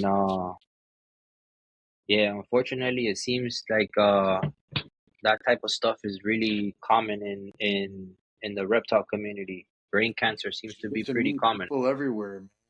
I got a good buddy of mine right now, a kid I had on the podcast, so I became friends with, who had leukemia as a kid. Now he's like 23 years old, and he just, I guess what they call it, relapse, whatever it is. He's got the leukemia came back, man, out of nowhere, and Hmm. this kid I got to be friends with is now in the hospital fighting for his freaking life, man. It's like, damn, dude, like all from reptiles. It seems ridiculous, Yeah, but you wouldn't meet half of these thousands of people I know that I talk to damn near on a daily basis if it weren't for these yeah. animals. But yeah, It's a I've curse and a had I've blessing, I guess. I've had some crazy situations. I've been put in situations. in a good way, not a bad thing, in a good way, where I'm like, I can't even, like, people wouldn't even believe what just happened. Like, you end up becoming friends with people that to you and I is just an average person. And then when you find out what they do as a career, you're like, Yeah, right. this dude is the commissioner for a freaking state and he's talking to Right. me? What? It doesn't make sense. And then you look at your phone and he's calling you 3-4 times a week, and there's probably people that can't even that call him 100 times that he don't even answer. And he's the one that's calling you to talk Facts. to you about reptiles and to talk to you about all of that. And you're like, that's crazy the way the world works, the Cool. Yeah, it situations sure and the is. situations that we get Sure put in is. because of reptiles. But that's why I tell Yeah. people all the time, bro, I'm just an ordinary dude, bro. I'm just a person that loves reptiles, that understands reptiles, that likes reptiles, and that, I'm not gonna talk to you. I'm not gonna not talk to you because you don't buy an animal from me. I'm not gonna not talk to you because you don't support my business. I'm not gonna not talk to you because of anything. I don't believe in that. I treat everybody the same. You're a It's business owner, you're huge. not a business owner, you're a pet owner, you just want to talk about geckos, you want to talk about nothing. Even if you come into a Repticon, I don't vend many Repticons, but it does happen where I do. Like right now, we're gonna do Tampa this weekend, and we'll go to a Repticon, and then people get upset because there's some kid. Oh, all they want to do is touch everything. I go, bro, you don't remember when you were a kid and this was the only exposure you got to reptiles? Like now you're big and bad because you got a whole collection and now you're going to spend time with 15 minutes with a kid. That's why I have free stickers on my table. I have free stickers on my table because these little kids come, they can't buy a snake, but they could get a free sticker. And every time they look at that sticker, they remember the situation. I unfortunately do not risk my animals. I don't let people hold my animals at the shows because of how much disease and how much stuff is out there. So in order for me to protect my animals and to protect my collection, I don't allow that happen. But I do give them free stickers, and I have merch that I give away, and I always welcome. Sit there and have a conversation with the little kid because I don't see a little kid as being annoying. I see a future breeder. He's just not in a potential position to be able to breed. But guess what? Those are the little kids that now are adults and have kids that like reptiles, and now those people are going to live vicariously through their kids because they never got the experience when they were kids. Now that they're adults and they're the ones calling the shots, they have their own house, they have money to buy animals. All they needed was the push, and their kids is that push that's enabling them to get into Yeah. reptiles that they never were able to. And then now you have, it's like, come on, bro, you can never be too cool for school, bro. You can never do that. You can never treat people like that because they're not spending money with you. So, I'm gonna spend time with the people who are willing to spend money. Like most people appreciate your time if you speak to them with respect and you come to them like a grown Changing man. lives too, man. What people fail to realize is some of these kids that go to these reptile shows. I mean, you probably remember when you were a kid. I remember when I was a kid. I mean, those guys changed my life with that exposure. It's a life changing event, let alone a good day for a kid. The right interaction, the right conversation, the right scenario will literally, yeah, I do believe in destiny to a degree myself, but will alter someone's life path, exposing them to something at a certain time.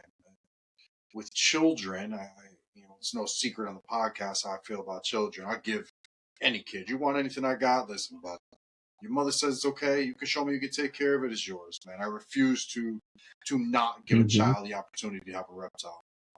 Yeah, And I'm with you. it's powerful, man. People underestimate the power that we have with the capability we have to expose these children, the next generation, if you will.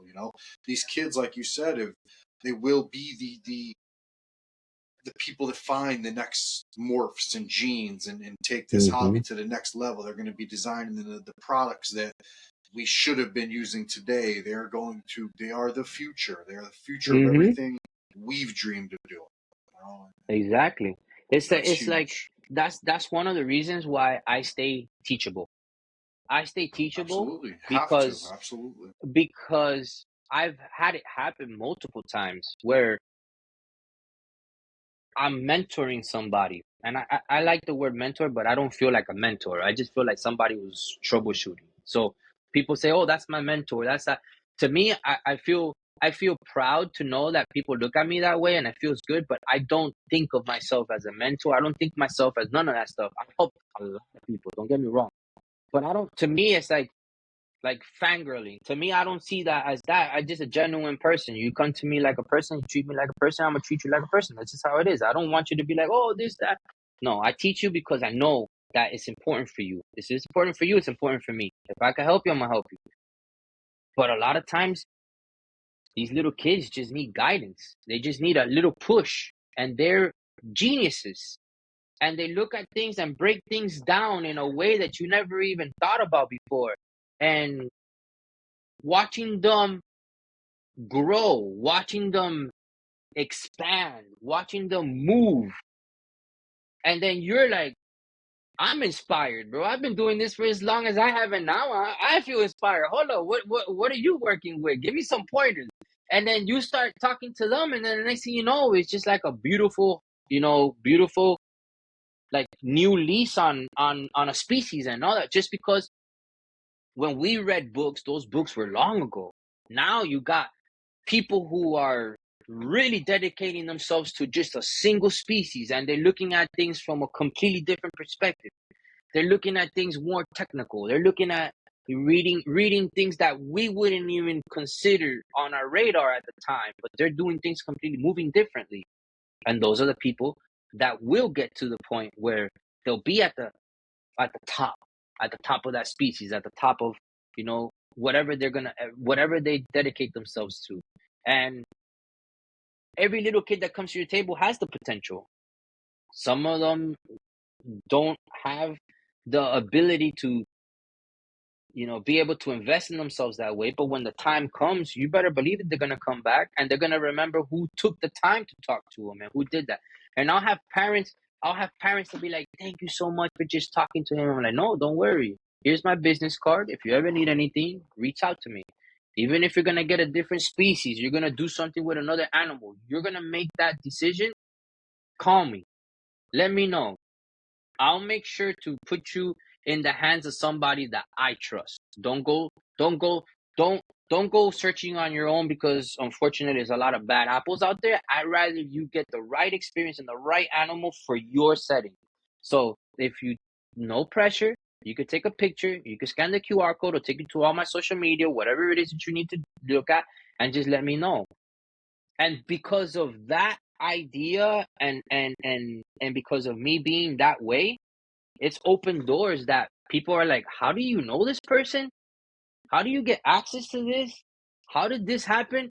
It's because you're just genuine. When you're genuine, that type of stuff happens. It just, doors open for you, because you're literally helping somebody in a situation that they feel you're going above and beyond. And when you are appreciative of that, people they gravitate towards you, and they gravitate towards people like that, because it's not something that's very common these days.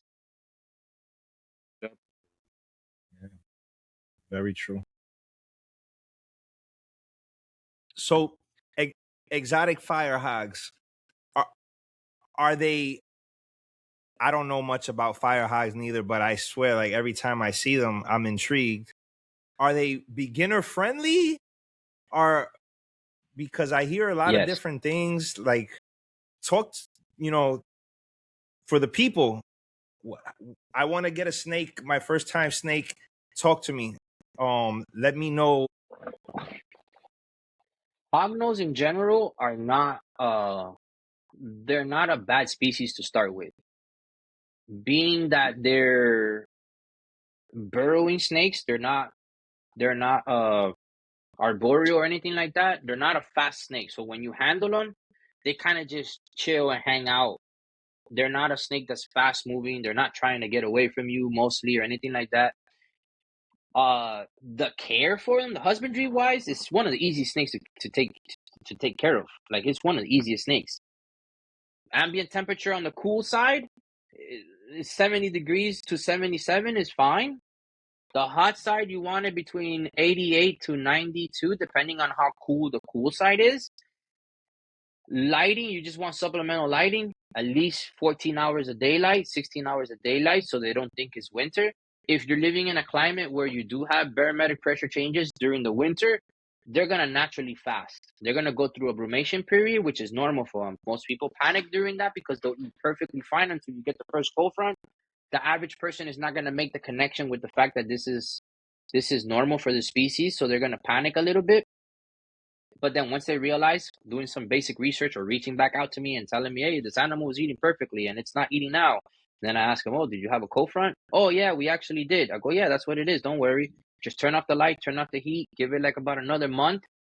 Try to offer food. If it doesn't eat, then it's going to go through brumation. If you want to keep it awake and you don't want to do nothing, that's totally fine.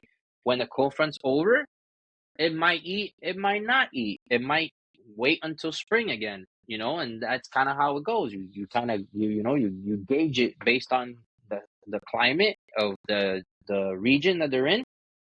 For us in Florida, they're going to eat almost all year round because we don't have a lot of changes. But during the summer, like now, whenever we have like a lot of rain that comes through, the barometric pressure changes frequently. It kind of throws them, males mainly, it'll throw them off of feeding, so they will skip meals. And that's because they're kind of like, oh, I don't want to eat and gorge myself and then have to hide in a puddle that's going to get cold because they're ectothermic. So if the body temperature doesn't rise to a certain degree, they can't digest the food, right, efficiently. So they know that. They're very smart and they're very in tune with the climate, with the weather changes and the patterns. So that's how they gauge winter, spring, fall, summer, everything. They gauge it based off of pressure and light cycles and the whole nine. So, but for starters, it's very easy. They're small. They don't get very big. They take frozen thawed readily. They're easy to get them on frozen thawed. So it's, no live feeding. It's easy for you to buy a pack of pinkies, and 50 pinkies would be like, $20, 40 cents a piece. It's easy for you. It's cheap. They're a colubrid, so they do have a fast metabolism. They're gonna grow pretty quick. And then they're considered, they're in a class of rear fang, right? So a lot of people say, oh, they're venomous. They do have the gland, a Duvoy gland or something like that. They do have the gland, and the gland is present, but they do not inject venom the way a classic or traditional venomous snake will. So they have to chew because their fangs are in the back. So they have to chew their saliva into you. The saliva is where the toxin really lives.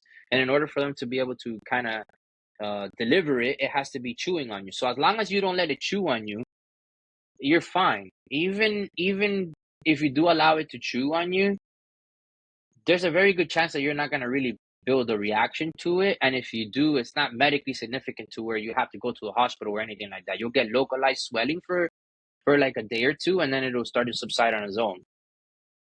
Unfortunately, because of social media and everything, people think it's cute to see a animal trying to eat your hand, so they'll allow it to chew on them for a duration of a minute.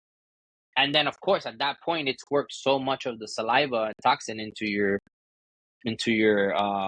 body that you'll get the reaction. At that point, of course, you're gonna swell up and everything. But for like a 5-second, 10-second gnaw on you, there's a very good chance you're not gonna build any reaction. I know I haven't. My son hasn't. My wife hasn't. A lot of my friends haven't.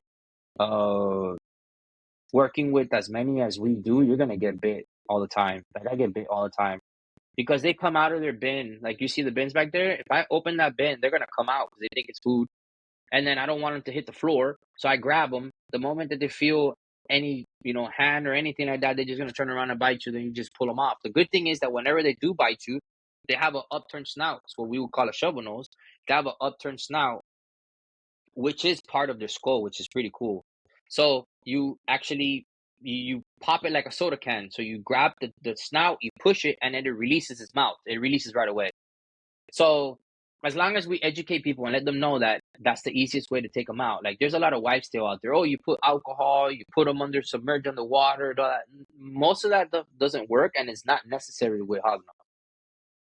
When they chew on you or they bite you, they're in their head, they got something in their mouth. They don't understand that the object is bigger than them, and they'll never swallow it.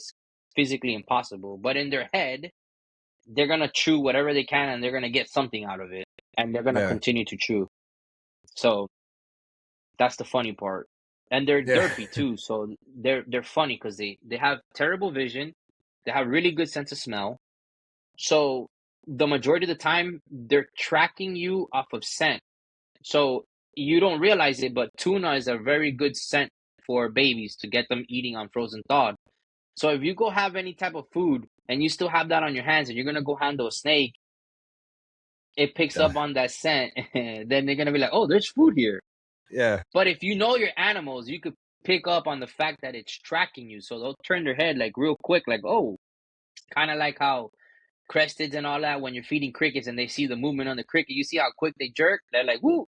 Like, Yeah. Yeah. that's kind of how they do it too. They pick up on the scent, and then their head jerks to a certain direction where you know they're gonna chomp down, or they'll just have their mouth open and then they're kind of like trying to see where the movement's going, tracking, and then they'll eat, they'll bite down.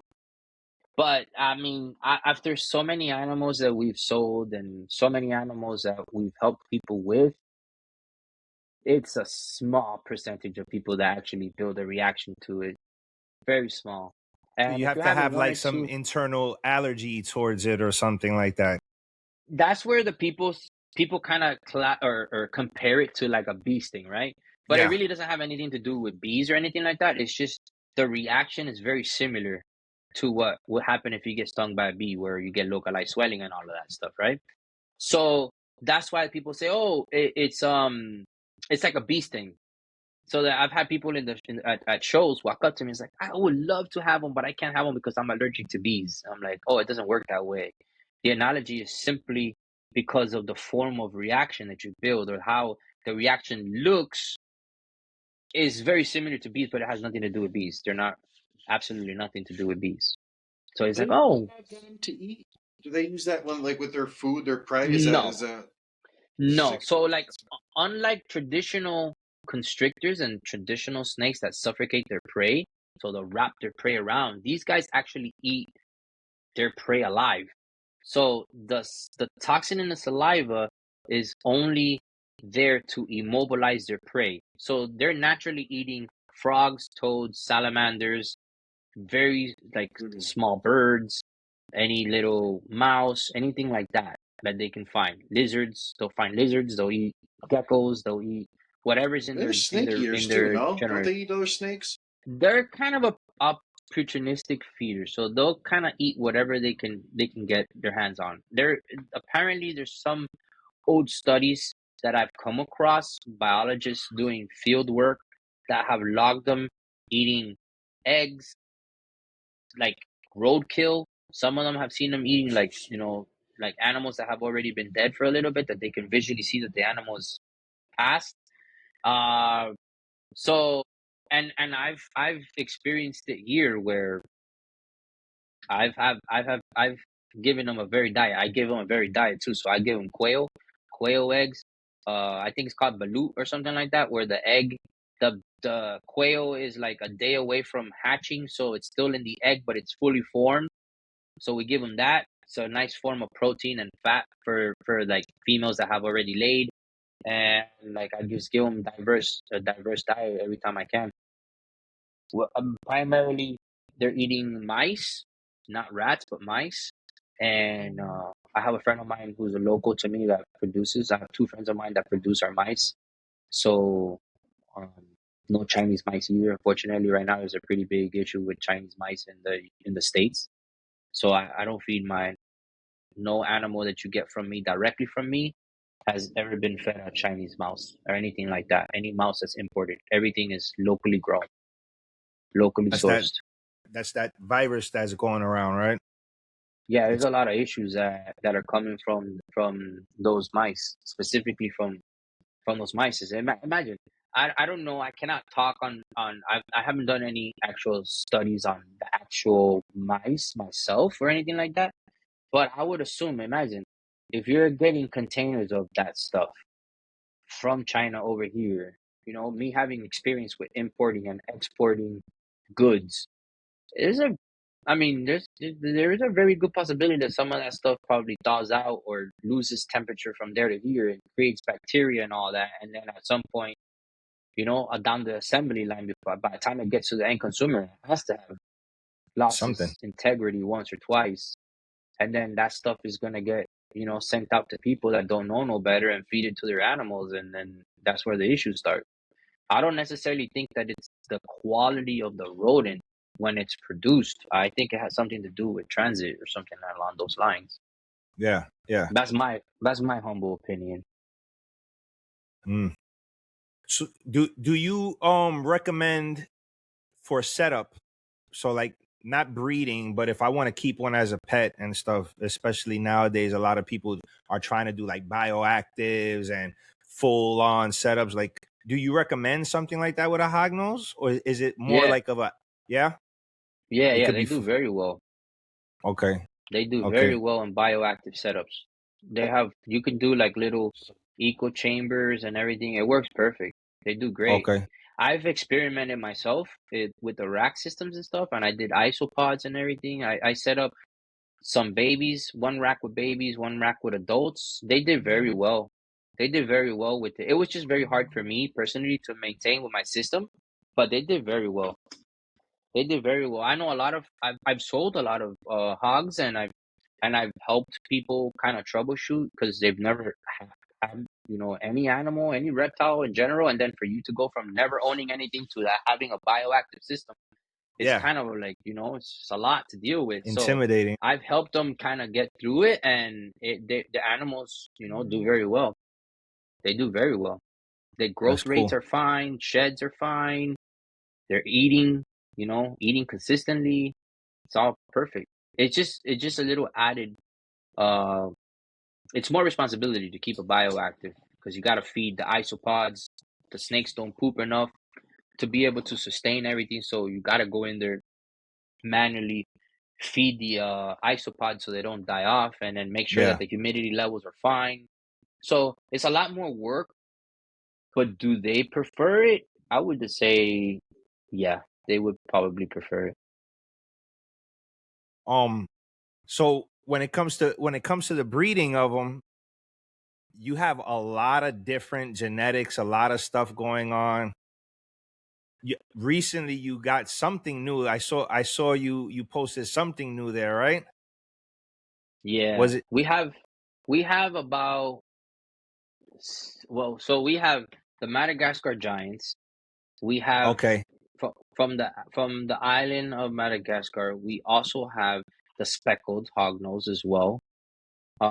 We have easterns.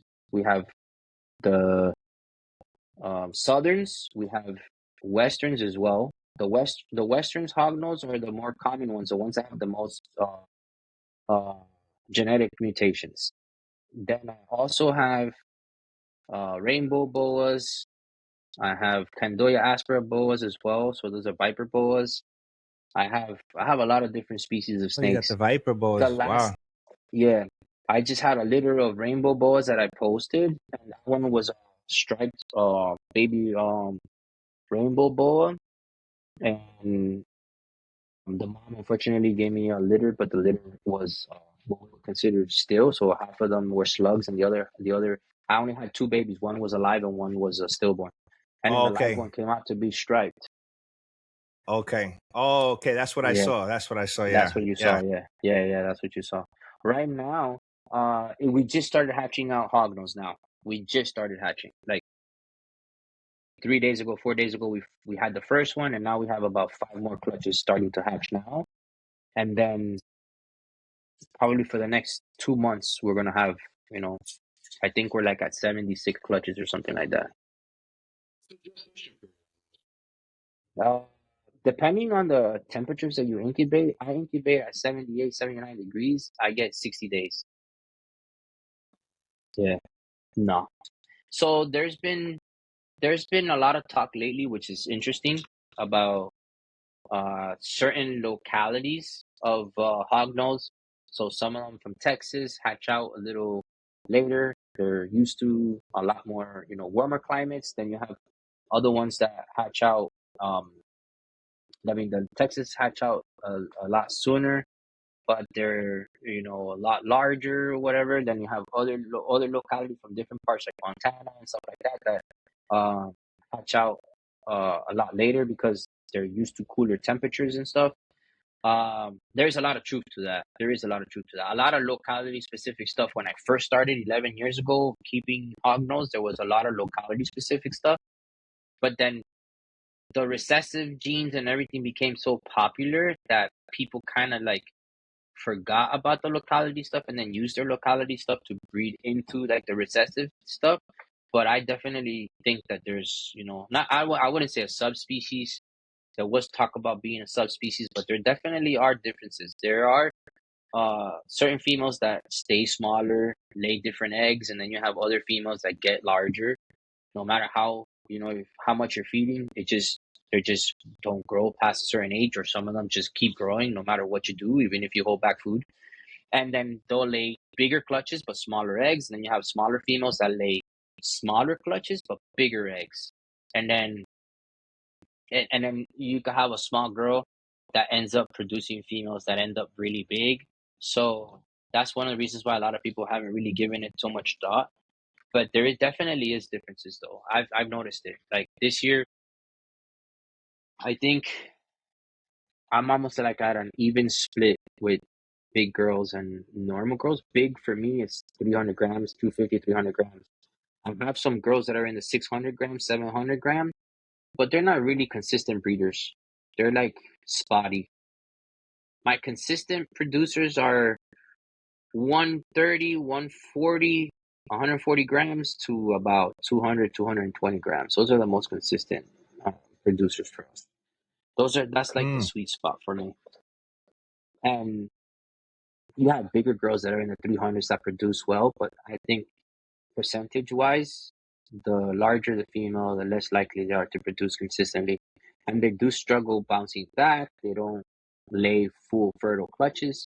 A full clutch, a fertile clutch is anywhere from like 9 eggs for what we would consider big egg, smaller clutch, to like even 30 eggs from the bigger clutch, smaller eggs. Oh So, wow. and they can lay up to 3 times in one season. So you breed them one time, and they can continue to lay up to 3 times from that one breeding. It's not very common, but it's also not uncommon. Out of 100 females, you might get 3 or 4 that do that, and then you might not get it the next year, but then you might get it the following. So it's like that's weird. But I'm not one that repairs, so I don't repair my females and males. I let them breed 1 or 2 times, and then if they give me 2 clutches, they give me 2 clutches. I don't try to run girls to the ground. I feel like I've had a lot of negative results when I have repaired females simply to get more eggs out of them. I feel like naturally, if they're gonna give me those 2 clutches, they're gonna give it to me. They'll I give don't it. want to push. I don't want to push them to do that. So I let them breed once or twice. When I get that first clutch, I just feed females right. I give them vitamins. I give them calcium. I give them good food, and they usually double clutch on their own without having to risk. Before in the very beginning, when I would try to double clutch girls, there would be girls that would give me everything that they got, and they would look so bad because they would be so thin, and then it would take them 2 years to bounce back if they didn't pass away. So I rather not do that. I don't want to compromise a life to try to gain more babies or whatever. It doesn't make any sense to me, so I don't push them anymore. I haven't done that in a long time, 7 years, so 7, 8 years. I haven't done that. I didn't want to do that. I felt terrible when I noticed that was happening. After that 1 year that happened to 3 girls, I'm like, I'm not doing this anymore. So I Yeah. don't double. I'm not knocking anybody that does it. If they figured out a way where their percentages are better than mine, then all power to them. But for me, the way that I do things in here, it doesn't pay for me to do that. I don't want to risk the life of an animal for that. What's your favorite out of the East, West, Madagascar? Which one would you say is your favorite? My favorite, Madagascar. I was just about The to ask. Madagascar. That's the giant, Madagascar right? Giants. Yeah, Madagascar Giants, bro. They're so smart. They're Okay. communal, first of all. So most hognose are cannibalistic. So they will eat their babies. They will eat themselves. Like a female can't eat a male when they're breeding. I've seen that. Hmm. But with the Madagascar giants, they're communal, so they'll live in groups. You can live with one or two males, three, four females. They'll live in families, like little groups. Kind of like it reminds me of like tokays, how tokays would chill with their kids and they won't eat their Yeah, kids or anything. Those you can see an adult with a baby and like a juby, and they'll all be hanging out together. yeah. And that's kind of how I feel about Madagascar. There's been a lot of videos that I've seen of people. I haven't gone to Madagascar myself. It's on my bucket list. But I've seen videos of friends of mine and on just random videos on social media, on YouTube or whatever, of people recording in Madagascar, and they're just going and they'll come across them on the road and they'll just pick them up, and they're naturally just calm. They're not even wild animals. They're not even trying to get away or anything like that. They're just very confident animals. And the ones that I have, they're very confident too. They're not aggressive. They'll hiss a little bit, but that's just a hognose thing. They always hiss. They don't try Are to they bite you, but they always hiss. are they similar to like the leaf tails, like cooler temperatures, higher humidity type? Yeah. Yeah. Mm-hmm. That's Yeah, I keep a hot spot of like 86, and then the ambient temperature in the room is like 73, 74 inside this room. Yeah, especially now in the summer, I keep the so I have two rooms. I have 100% hognose room, which is dedicated to breeding and everything. That's my main collection. And then I have a secondary room, which is where I'm at right now. And then the secondary room has probably about 10 different species of animals in this room alone. This room is more like a broad, life cycle and at the same time temperature. So more animals could live in here rather than the vigorous light cycles and temperatures for breeding on the main room. So the main room is only hognose, only Western gotcha. hognose. That's where all the babies are, my adults. So these are all hognose right here too. These are all hognose too. These are all females right there and females right here. And then over here, we have more. These are all males right here. So this is a Mm, secondary collection. So whenever I buy something or anything like that I didn't produce, they don't go into general population, which is my main room. They stay here. hmm. So I don't mix the two collections. The Madagascar giants, how big do they get? They can get about 7 foot, 6, 7 feet. It's hard to push that one on my wife. Yeah, but it's definitely hard. No, that's for sure. That's for sure. If you're not a snake person, it's an impressive snake to own. The reason why for me it's one of my favorites is because have you ever had an animal that you can tell is studying you the same way that you're studying that animal? That's what they do. They sit there and they analyze you. They'll sit there and they'll analyze you. You're gonna go handle them and they'll look at you and they'll chill. And then you pick them up and then they'll be there like, like normal, like what's up, what's going on? Oh, we're gonna chill. Okay, fine, boom, and they'll be good, they'll be fine. Another thing too is when they eat and I keep them in groups, I could give the male a rat or a chicken or quail, whatever it is that I'm giving them. The females won't try to eat it. They're in the same cage together. They're in the same enclosure. The female will respect the male and the male will respect the female's food. They do not try to eat each other's food. And also they don't let the food touch the ground. When they're eating their food, they perk up. So they basically I forgot what they call it. Yeah, Telescope. They yeah. right They go up. Yeah, they'll telescope up and then they'll chew their food real quick. for sure. Westerns sit on the ground when they're eating. Easterns sit on the ground when they're eating. Southern hogs sit on the ground when they're eating. These guys grab their food and they telescope and they'll swallow it real quick and then they move on. It's an impressive animal, dude. That's It's a cool. different caliber animal. And I have the speckled hogs as well. The speckleds are from Madagascar as well. They don't get as big. These guys get like 3 foot. They're more like a caramel looking animal with like white spots and like a little bit darker spots. They're cool as shit. They're really cool. They're super awesome. they're very hard to find captive bred. They do come in a lot like wild caught from Madagascar, and I was able to find some captive bred or captive hatched animals, and they're unrelated, and that's the pair that I'm raising up now. I don't like to pull a lot of wild caught animals myself because you never know what you're getting, and you know, with the type of collection that we have, the type of attention that we pay to detail, I would hate to come across some type of disease that ends up, you know, and ends up spreading or whatever. So I don't run that risk. I have quarantine, believe it or not. I have in my living room, I have a quarantine rack as well. So whenever I bring something in before it makes it to this collection, it's in quarantine. So I leave them there for like 6 months. It doesn't bother me. It's just another rack for me to feed. I mean, I already have all these other racks, so it doesn't bother me.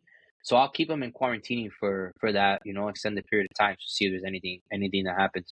You can run tests. You can do so much, you know, to make sure that the animals are healthy before they come into this collection. But yeah, you gotta, you know, we're biosecurity. We're biosecurity, bro. Like we're keeping these animals in bins and in cages in captivity, and sometimes things could slip through the cracks, and if you're not prepared to be able to prevent those things, bro, it could turn into a disaster really quick, which is one of the reasons why we don't allow people to hold our animals at shows. Little kids don't know, moms don't know, but it's my responsibility to know, you know. And if a little kid Yeah. is going over there to hold animals, you don't know the difference between a wild caught animal or a captive bred or anything like that. And then unfortunately for me, I'm put in a predicament where I know I want this little kid to enjoy himself, but at the same time, it cannot be on my expense. But you know, I'll give him a sticker, give him a shirt, give him a card, introduce him to people that maybe have the species that he would once, you know, once he's old enough and mature enough to properly care for it, that he could be able to care for it. Yeah. I do the same thing. I have like, I bring an animal that I will show people, but I don't like to just, pick whatever animal so you could look at, because I also feel like that animal is potentially being sold to somebody. And if I'm constantly taking these animals out, that person that buys that animal is not getting a fresh animal that it's been handed back. So I use one animal for that, and I leave my for sale animals alone, you know? That's what Yeah, I try to do. yeah, That's yeah, what I try to yeah. do. So yeah, I had an ambassador animal too. The problem is that when you're doing, you know, as many shows as we're doing, I don't like to take animals to every show. So I'll have like, we have a on the other side of the room over there. There's the baby racks and everything. So I'll split whatever's for sale is gonna be put in those racks, and then when I'm gonna go from one show to the other, I try to take fresh animals. I don't want to take the same inventory over and over and over because it puts too much stress on animals, especially snakes. You know, with the different Mm, temperatures, I could be going to Tinley, and Tinley's cold, and then it's a 3 day drive, and then I gotta come back, and then the animal's out for 6 7 days before it's done, and then I gotta feed it, you know, and then the animal's stressed out from the whole journey and everything, and then I just too much to put animal to then turn around and then have to go to Daytona, have to go to here, and then it's just too much on an animal. yeah, yeah, that's true. That's true.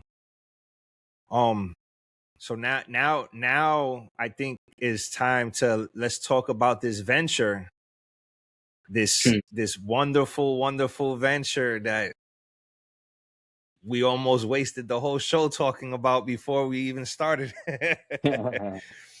Yeah. I I So think it's super interesting. So go ahead, man. Lay it on everybody. so we've done a lot of traveling, right? We've done a lot of traveling through the years, and we always come back to this one specific part of the Amazon jungle, and that's the Peruvian part. Um, it's been really good to us, you know, and this specific lodge, uh, which is Paradise Wildlife Adventures, has given We're us a gonna put that unique in the link too, opportunity. guys. We're gonna put that in the link in the website.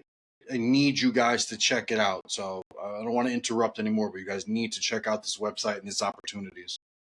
Yeah, so this is a opportunity that we've had.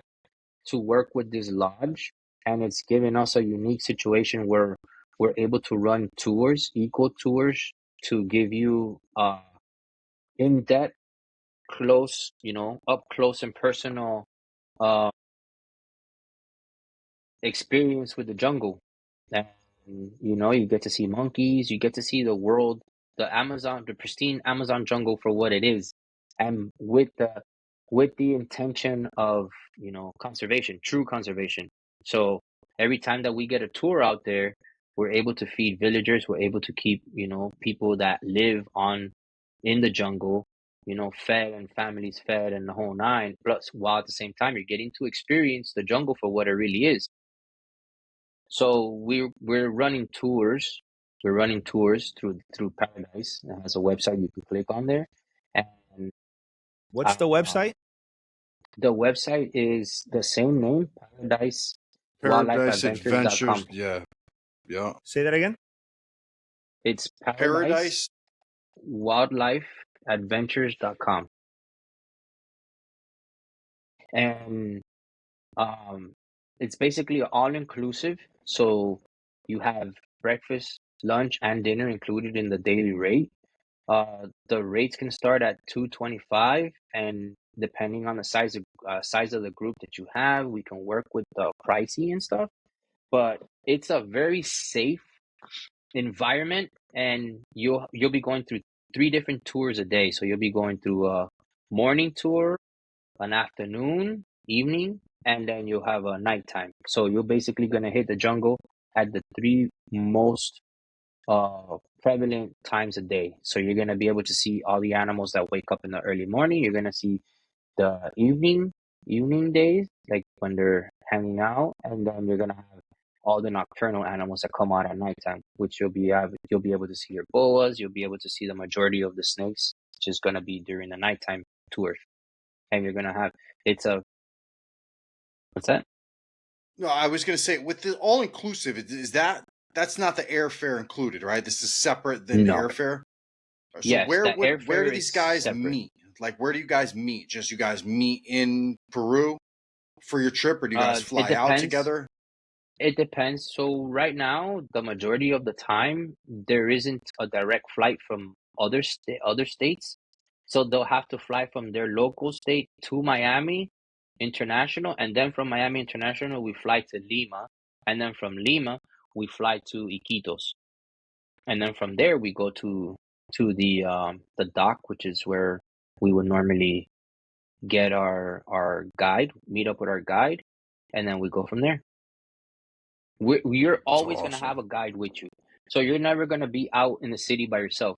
The moment you land in Iquitos, there's going to be a guide outside that's going to pick you up and take you to your hotel if you need to stay. Because if you're flying in at nighttime, you're going to have to stay in the hotel in Iquitos, or you could stay in Limas, depending on the flight situation to get you to Iquitos. But then once you're in Iquitos, you're going to have somebody with you 24/7. You're not going to be alone or left alone. You're going to have somebody with you at all times. This is it, So right? do you guys have a list of animals you target? Do you just freestyle it and just go into the wilderness and find what you find? It depends on what you're into. You could be a birder where you want to see birds, then the possibilities are endless. If you want to see wildlife, like you're just into wildlife in general, if you want an experience, there's a bunch of different things to do. There's even primitive tours where you can actually go and just live off of the land. There's a lot of stuff that you can do. There's people that want to go out there and just want to do a survival trip, and you go out there for 5 days and just survive off the land. And then you're there with a guide that's teaching you what to eat, what not to eat, how to survive, what not to do, the whole nine. So it's And pretty cool. are all the guides supplied via you or the Yes. resort / place too? Okay. The lodge. They're all from the village that the lodge is in. So they're all lodge people. They know you're not gonna get a guide that is not a local. All the guides that are there are locals, including the chef, including the driver, everybody. Everybody there. Everybody there is from that village. Which is why it's safe, because they know the area like the back of their hand. like I told you before in the very beginning, these guys are in there 24/7. To us, every corner It's their looks the same, home, man. but they know, man. They know. They cut in through a corner. You're like, oh my god, he's gonna hit the tree, and all of a sudden it just opens up to a whole new. You're like, wow, I would have never thought this was here. I would have never known. And then we use drones, right? We fly drones to get aerial views of everything. And these guys are like, oh yeah, that's this lake, that's that lake, that's this pond, that's that pond. You tell them, oh, what do you want to do tonight? Oh, I want to go catch boas. I want to go see tree boas, and I want to get caiman, and I want to go do this. All right, cool, let's go. They know exactly where to go to see whatever animal you want. It's just a matter of you going over there with a game plan. The opportunity is endless. Like, what do you want to do? You want to go see birds? You want to go see monkeys? You want to go see pirates? What do you want to do? Whatever you want to do. You want to go fishing? The fishing times a year. There's certain months out of the year where fishing is like the thing to do. You can go catch arapaima. You can go catch peacock bass. The last time that we were there, the guide was telling me, Orlando and James, which is the two more common guides to get, the combo, which is the best combo, one of the best combos to get. Well, James told me, oh yeah, last month when it was fishing season, we caught over 100 peacock bass in one day. I go, how many of those were 10-pound fish? He goes, probably about 15 of them. I'm like, what? 15? Yeah, yeah. I go, what about arapaima? He goes, oh, we landed 3, but we jumped like 7. It's like, what? He's like, yeah. I'm like, okay, so I'm coming back for fishing. So fishing months is September. September is the best time for fishing. So, but now Okay. with fishing is different because now all the ponds and all the water is basically receded. So it's all just localized little ponds, like little lakes. So getting around, you got to go through the muck, you got to go through all of that. So you're not really staying in the lodge at that point unless you really want to. Then you kind of like landlocked at that point.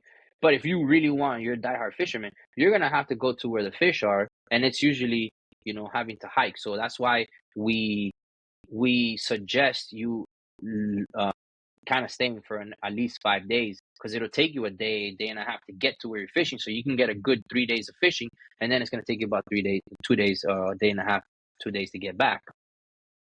So it's really good. It's really good fishing from what I'm told. I haven't experienced it myself. That's definitely on my things to do list. But Do you know? Oh, go ahead, please. what I did experience is the herping. There's about 50 acres to herp. So nighttime herping, early morning herping, you can go. You can do that on your own, or you can go with a guide. The nighttime, I suggest a guide because, like I said, it's a really big property, so you can get all sorts of venomous snakes. And if you're not, if you're not aware, or you don't know what it is, it's better for you to have a guide. They know everything there. And then it's also cool because you come across all these different plants. Like I didn't know there was one that tastes like cotton candy. And he's like, "Oh look, oh stop, stop, stop!" And he pulls some thing down. He's like, "All right, you taste that now. You taste it first."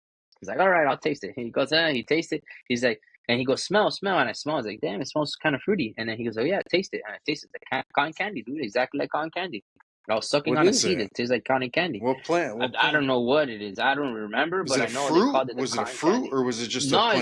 Just a. it was like a long seed pod, and then the Hmm. seed had Sure. like a little bit of a nectar around it, and Mm-hmm. then that's what tastes like cotton candy. It tastes just like cotton candy, Interesting. dude. Like Oh, just that's like cotton candy. So we were all geeking out on that for like 10 minutes. Like, oh, you know what it is, bro? We're walking down the freaking thing, and now this guy sees this seed pod and tells you to eat it. You don't even know what it is. You eat it, and it tastes like cotton candy. And then we come across and you see jungle frogs. Like that's a pretty cool thing too. There's frogs there that are about the size of the frog that you got. Hmm. They're like this, dude, and they're called jungle frogs. They're jungle frogs. Those things are the coolest things to catch because they squeal. So you kind of they're yeah. smart too. So they go back inside their hole. They dig holes, and then when you see them, their eyes shine at nighttime, right?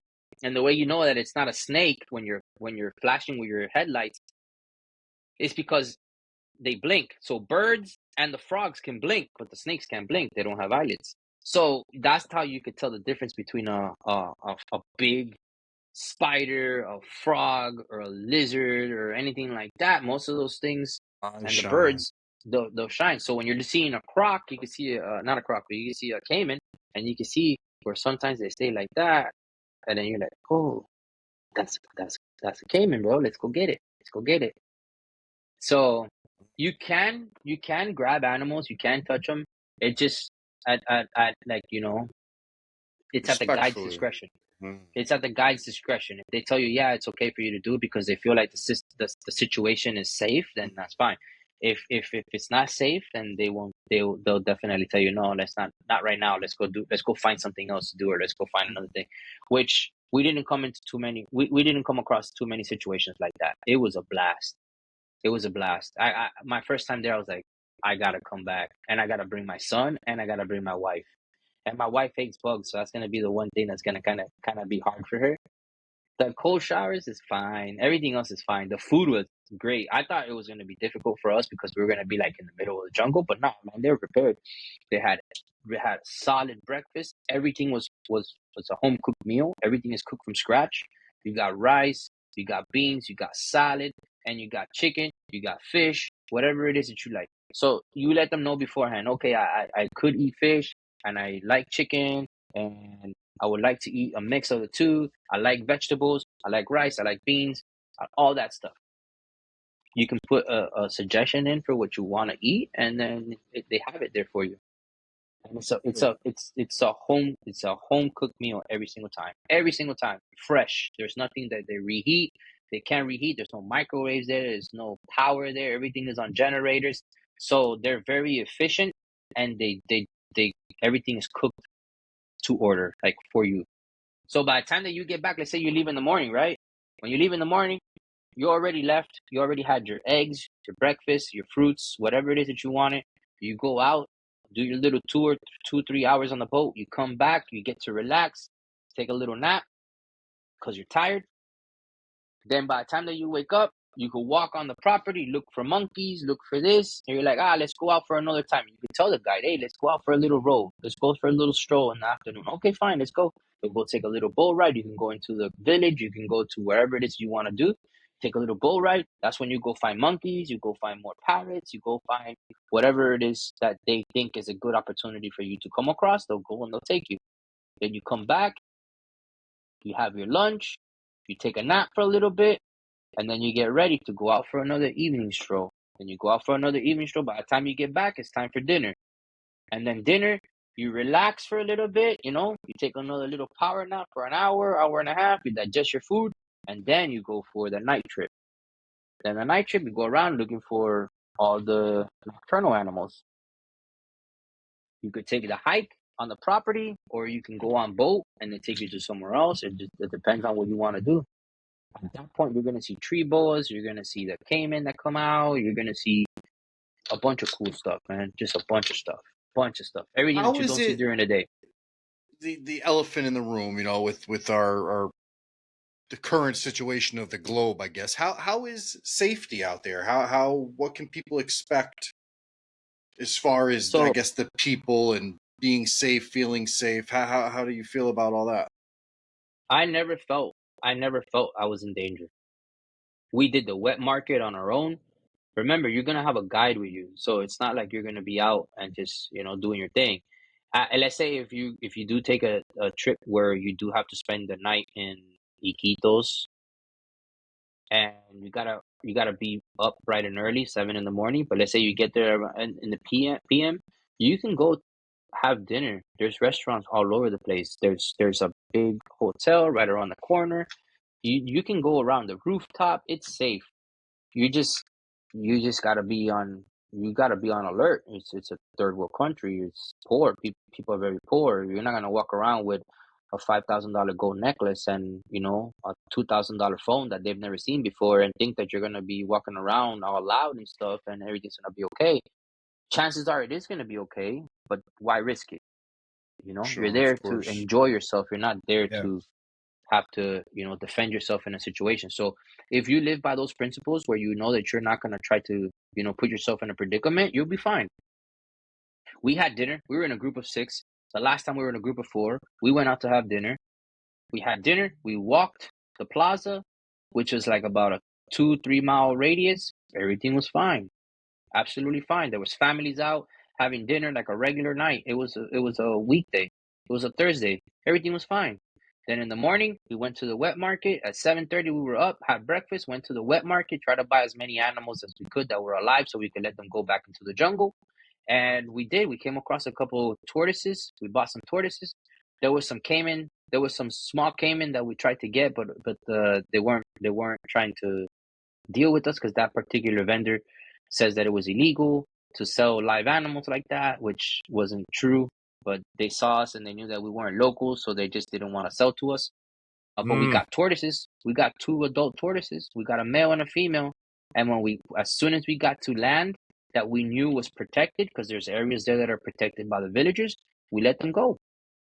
That's the first thing that we did. So every what time would they that we have done go, with them? They would have ate them. They would have been food. yeah. Really? Oh yeah, there was probably about 7 or 8 of them chopped up into pieces there already. Ah. Yeah. So it's a delicacy over there, and it's also it's like rituals, like it's like something that they use for like a religion or something. yeah. They use it. So since it's a delicacy, it's like on a special occasion or anything like that, they'll have the turtle eggs, all that stuff. So you had yellowfoots. They had yellowfoots there, and the yellowfoots were the ones that they had them all like chopped up and butchered already. And the worst part about it is that the lady goes like this with a knife just to like touch it, and their nerves were still twitching like they were alive. She's like, "Look, they're fresh," and she went like that. Oh man, that's terrible. So we tried to bribe her, said, "Hey, look, man, how much are you making? How much do you really make off of these things, like chopped up, butchered?" Oh, we make around 300 pesos. So you gotta divide everything by 3. So 300 pesos is like 100 US dollars. Like, there's no way you're making 100 US dollars off that, bro. These people, there's no way. So we told her, look, we'll take the pair for 200. 200 US dollars between 6 of us. We all divvied up our change. We grabbed the 2 and we went off into the sunset. We didn't even think twice. People were like, we're getting robbed. I'm like, I don't care, man. We're giving these animals even if we Second do chance. overpay or whatever, we're giving them a second chance, man. You know, if it's oh yeah, definitely. It got to the point that the lady was like, "If you want more, we'll give you more. Don't worry, we got more." I'm like, I'll take whatever you got right now because I gotta meet a boat. Like, if you got 5, I'll take 5. Oh, we only have 2 right now, but I could bring them to you in 20 minutes. I don't got 20 minutes. Like, I literally am supposed to be on the boat right now. I'm gonna be 20 minutes. I'm like, it's like 10 minutes to where we needed to go, where the meeting point was, when our guide was coming to get us. So when the guide saw us, he's like, okay, I know what you guys did. So we put him in the truck, loaded up our truck, and we went to our destination. Like 3 hours after we purchased those animals, they were back into the jungle. Wow. In a protected area, right, where nobody could get to them, huh? Yeah, at that point, there's nothing that Amen. nobody Man, could do God anything bless. to them. They were at that lodge, it's protected. Those villagers don't eat no turtle. They don't eat monkeys. They don't eat anything because through that conservation, they realized that the eco tours and the eco lodge is a much more lucrative business and sustainable for them. If they hunt a monkey, they could only eat one time. But if they get, tours to show them monkeys, they can live off of that monkey for the duration of the monkey's life. And that's just putting it in short term. Like, yeah, one monkey. We saw over 13 species. So it's not just one monkey, it's just a concept. And then they started realizing that. And the more we talked to the villagers, they started realizing that, it's serious. It's serious. Tourism is serious. Even while we were down that one river, I can't remember that. I think it's the Japa River. The Japa River, I think it is. Yeah, Japa River, something like that. While we were going down the river, there was a Russian family, another Asian family. There was another tour. There was like there's people moving up and down. It's not like you're not seeing the results of it, but it's hard to tell people, oh man, I'm 15th generation living off of the jungle. How are you gonna tell me that I need to start doing something different if you don't have the proof and you can't teach them what they're missing? Then they won't know. So you gotta show them. Be like, oh, you know what? You got 5 tours, and 5 tours that just passed by here this week, and everybody was happy to see that one monkey. You don't think that's enough proof for you? And they're like, oh, you know what? Yeah, kind of. So now they're starting to realize there's more eco tours popping up. There's more stuff like that. The villagers are being more strict about who eats what, and they're living off of the land, but they're living off of the land differently. So they're realizing that, which is good. It's an uphill battle now, where as long as in the next 5 years, 10 years, if they're not poaching or living off of the animals the way that they were doing before, then they should start making a comeback. They should start making a comeback. At least the monkeys should. Where we're at with Paradise, right where Paradise is at, right off of where the lodge is on that property, there's over 6 different species of monkeys that you could see right there out of the lodge. And birds, forget about it. So many tanagers. The Paradise tanagers were down the river. There's so many tanagers. There's so many different types of birds. I'm not really a big bird person, but I was with bird people and they were geeking out. It's like, oh, this, and I hear like a weird singing thing, and they're like, oh my God, look at that! It's a yellow-breasted whatever. I'm like, that's pretty cool. I don't know what it is, but it looks cool. And then it gets to the point that even you're spotting stuff that they don't see. Hey, look at that one over there. Oh, what is that? And then they're over there with their binoculars trying to see what it is. And they're like, oh, that's this. Oh, no. And then the guy's like, no, that's not what it is. It's this. And they're like, oh, yeah, you're right. Oh, wow. But you got to soak it in at that point, You got to soak it in. You got to take it all in. It's awesome stuff, man. Just being out there alone. Yeah. Just being Some of out that there. stuff is the first time you'll ever see it, and you may never even get to see it again. It's special. Yeah. It's special. I saw spiders, dude. I saw Goliath spiders there, bro. There was big Oh, spiders. shit. Big, big, big, big spiders, dude. On the banana plants, man. I'm not a spider person.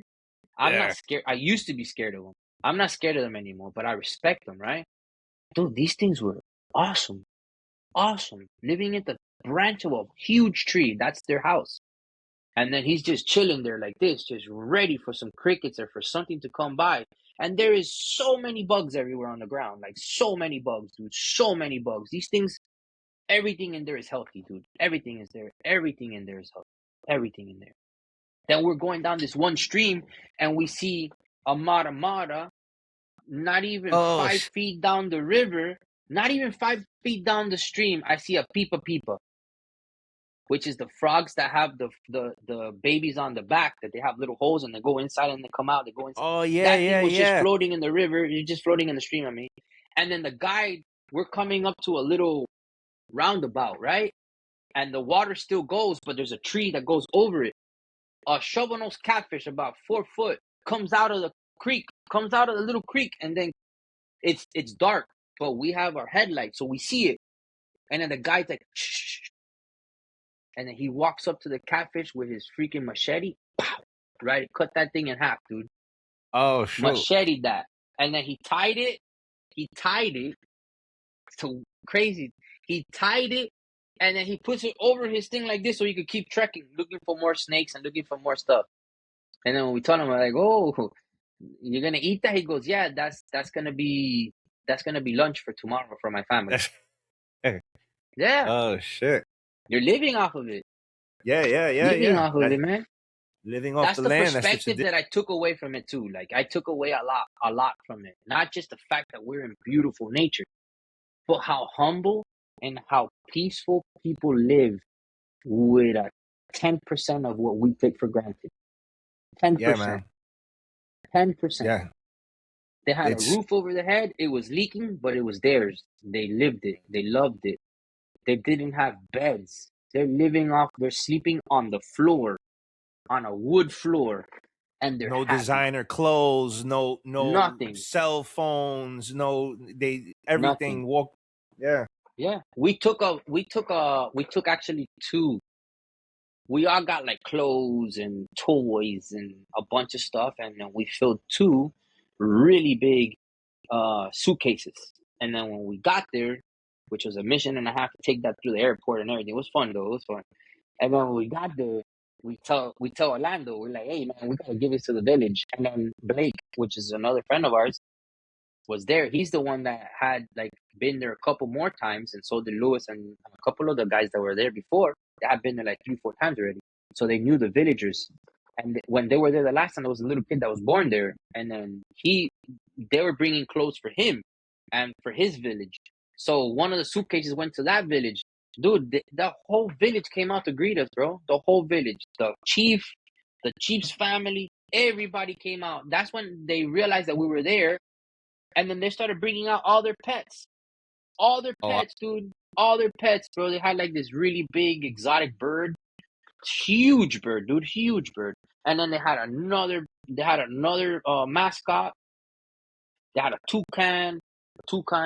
They had sloth. They had all sorts of stuff, bro, as pets, because it's animals that get injured or left behind by their parents, and then they bring them back to health, and they rehab them and everything, and then it stays there, and the animal gets attached, and they get attached to the animal, and they take care of it.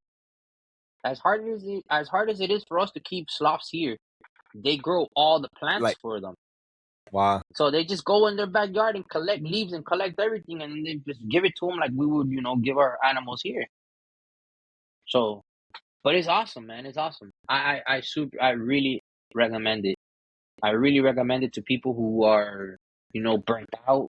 You're burnt out on Sure. your day-to-day job and everything, and you just want some time away. It's very easy to get there, to get around. It's not unsafe where you're feeling like you're gonna get into some trouble or anything like that. It's very safe. People look out for you, especially the locals, when they know that you're not from around there. If they think that you're putting yourself in a predicament, they'll kind of guide you, like, hey man, don't go down that road, or don't do this, or relax. So if you got situational awareness, which I hope most people do, you should be okay. It's not like that. It's not like they're gonna take Yeah. you for your money or anything like that. You'll be fine. I know we had no issues. We weren't scary looking people either. We were just average people there. Yeah. Yeah. We were That's average that's people there. that's Good for key. people to know that. I think if people use it maybe as an excuse or a crutch, you know, Definitely. When but I told my family, they're like, "Are you crazy? You're gonna go to Peru?" I was like, "I go to I've Liberty never had City an here." actual horror story from anyone that's Yeah. been there. It's been nothing but love and No. peace and great people and Dude, the food was The amazing. it's People were great. Everything was such a good. It was like so the good. So hospitality is good. genuine. Dude, it was awesome, man. It was awesome. It was awesome. It was awesome. I love Costa Rica too. I love other places we traveled to, like Brazil is My great boss too, all goes that there stuff. like 3 times a year, But man. My boss always yeah, goes there. Even yeah. But Belize, which I had heard bad things about. He went to Belize a couple times. Like, man, the people are Belize incredible. was I've been Oh, to you been Belize a there? couple times too. Yeah, Belize was Fiji too, bro. Fiji was a little sketch. Really? I think That's my dream Fiji spot. That's and my dream Belize, spot, Fiji. yeah, Fiji and Belize I think are a lot more sketch than Peru, for sure. Hands down. Hands down. really Yeah. Belize is crazy.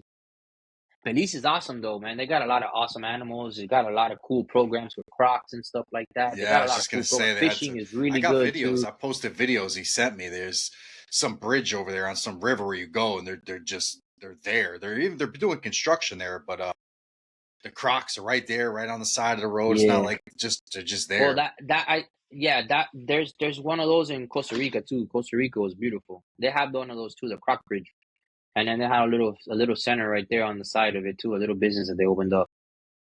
But I think people just need to get out of their comfort Yes, zone. You yes, have they no do. For the idea what's price of a out gecko, there. for the price of what some people are spending on a gecko, Mm-hmm. man, you could take a Mm-hmm. trip that'll change your life, man. Oh yeah. Change your life. Oh And that yeah. gecko will be there when you come back. I promise you. Oh You yeah. know, Yeah. No, some of I've these been. rainforests and natural I was places may shocked. not. I was shocked, man. I was shocked when our friend Devin's like, "Hey, man, we got 2 more spots." I'm like, "When?" He goes, "Oh, we're gonna go." I'm like, it's like one day after Timmy when I get back from Timmy, I'll be sore. I'm gonna be tired. But count me in, bro. Count me in, coach. And then And Lewis you're is going like, if back you go, I July. go. You're Yeah, and going then he back in goes, July? if you go, I go. I go. I'm going. I'm going, bro. It's There you March. go. I'm going. You're going? I'm going. He goes, all right, I'm going too. Buy my ticket. I go, all right. I called Darren. How I much is told the Darren, plane yo, ticket count to me get in. there? What's It the was average plane for price?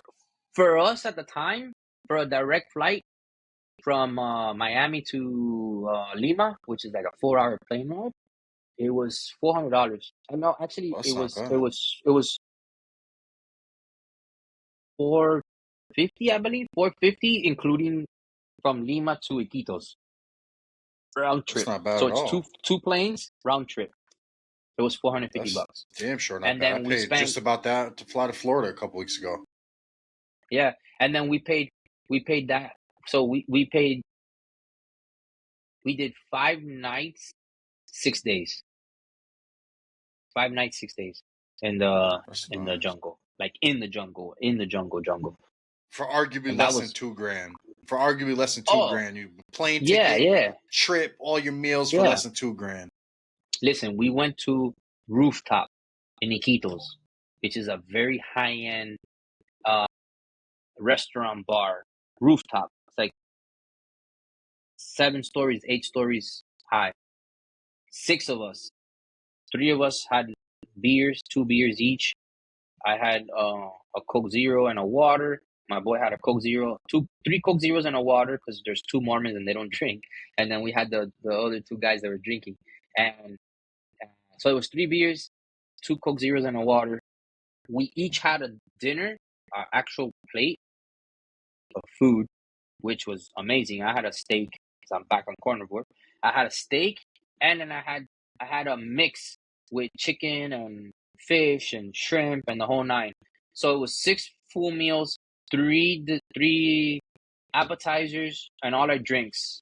And with tip, that was $100 US. With tip was $100 at a restaurant. At a restaurant. And that was like a 4-star restaurant bar. On the top, that when you look through the rooftop, that you're looking through the rooftop, you're You looking see at the the whole jungle. Amazon right there. The Oh whole my Amazon. god. The whole Ah, Amazon. And then that was at the rooftop of a hotel. It was a 5-star hotel. The 5-star hotel that was in Iquitos, the rooms were $60 a night for a 5-star hotel with a concierge and everything. That's how cheap it is over there, bro. That's how nice it is. wow. Yeah, man, it was a good experience. I definitely recommend it to everybody. That's why we started to work with the with the Paradise Lodge, because Paradise Lodge gave us an opportunity to feed our inner child safely, and also work with true conservation. Helping people realize, the villagers realize that living off of the land is more lucrative than eating off of it like that, and that you being able to help people like myself be able to live an experience that they're gonna cherish and remember for the rest of their lives. Like, I will never forget that trip, not only because we were in good company, because of everything that we saw. There's so many animals that we seen, so many animals that I got to hold, so many experiences of me finding animals, seeing that big tree. That was one of the biggest trees I've ever seen in my life. And then not only did I see one, I saw four, and each one was bigger than the last one.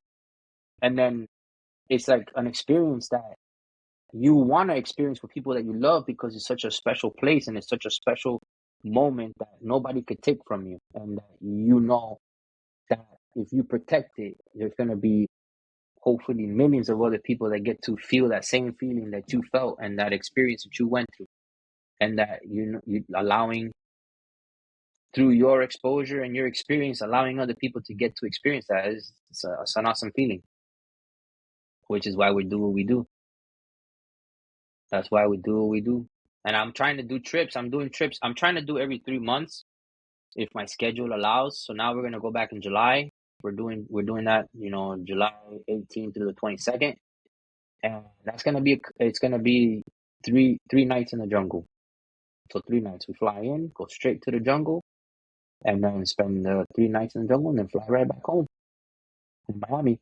Half of the group that's gonna be with us in Peru is actually gonna keep going, and they're gonna go to Brazil, Pantanal, to go see Jags. Jaguars.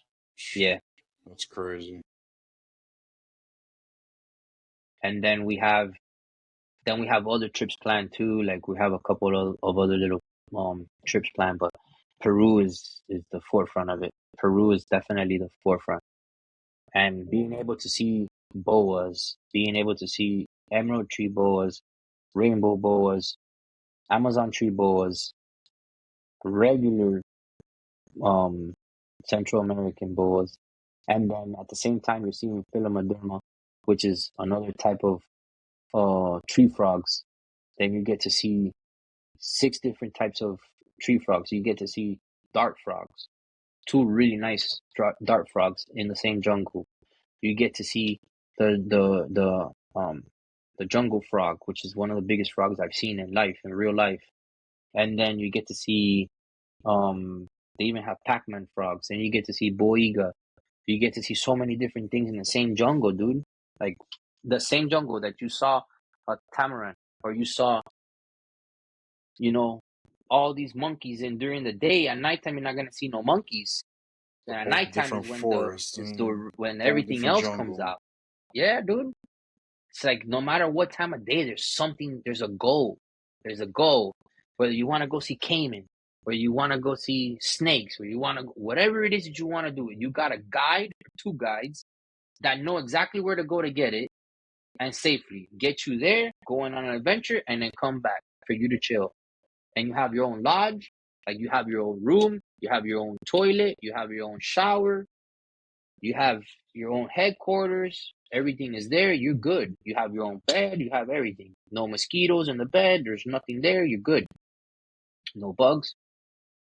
It's awesome, man. It's an awesome experience. It's an awesome Sold. experience. Yeah. And then different times of year, you have different. It's easier for like when the water is very high, fishing is tough, but then it's easy for you to catch reptiles because they kind of have to find the area where it's not flooded. So it's easy for you to find monkeys, birds, everything. Then when the water goes down, it's still easy to find monkeys and to find birds because that kind of doesn't affect them that much. But then reptiles are a little bit more difficult. But then fishing becomes very good because now they're kind of locked in a general area because the ponds go down, but then it's harder for you to get to certain areas. So that's when trekking, that's when you being able to find the location that they're at and locating animals. That's when the adventure begins. That's why now when we go now, it's going to be easier for us to get around in the boat because there's water everywhere. So we can actually cut through little shortcuts.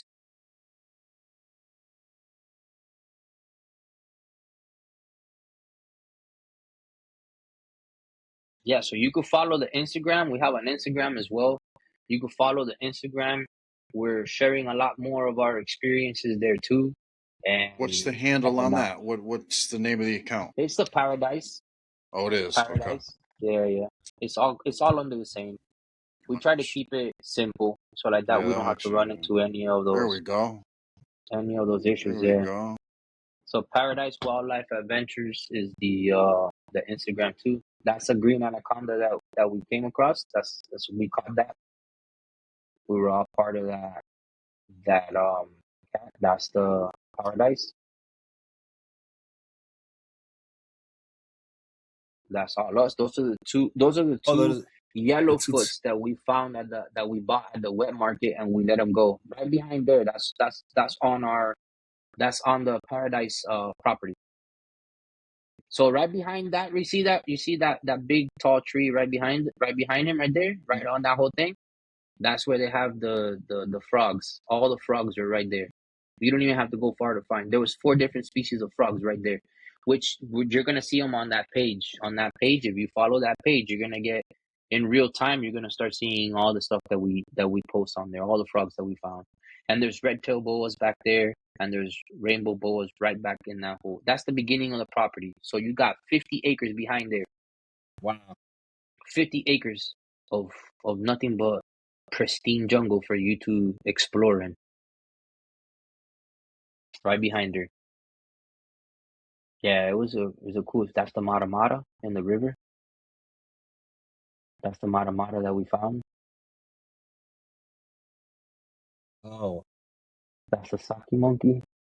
That's one of the monkeys that lives right on our lodge. That's right behind our lodge. That Like doesn't right even look behind them. real, bro. It looks crazy. Yeah, he was actually sleeping. That one was sleeping, and then he heard the boat hit the tree, and then it kind of got up to see what it was doing. But it was literally laying flat on the branch. That if I try to do that, I bust my butt.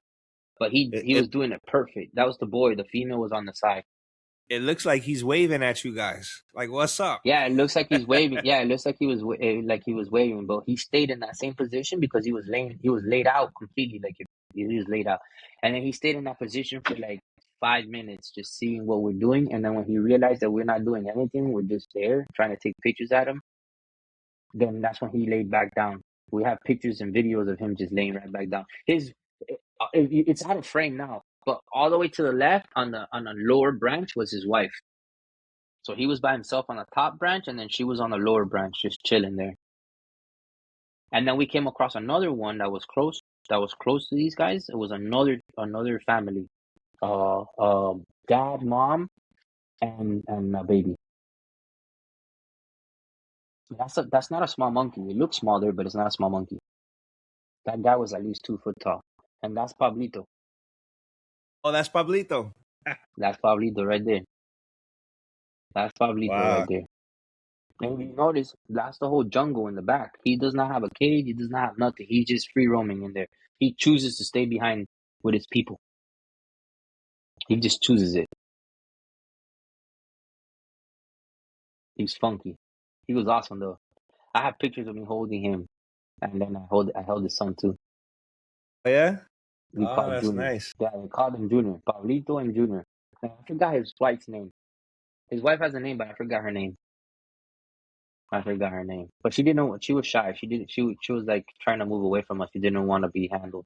But Junior was right there, like in the center of everything. All the commotion. When we came in, he was like right there. And then Pablito was right there too.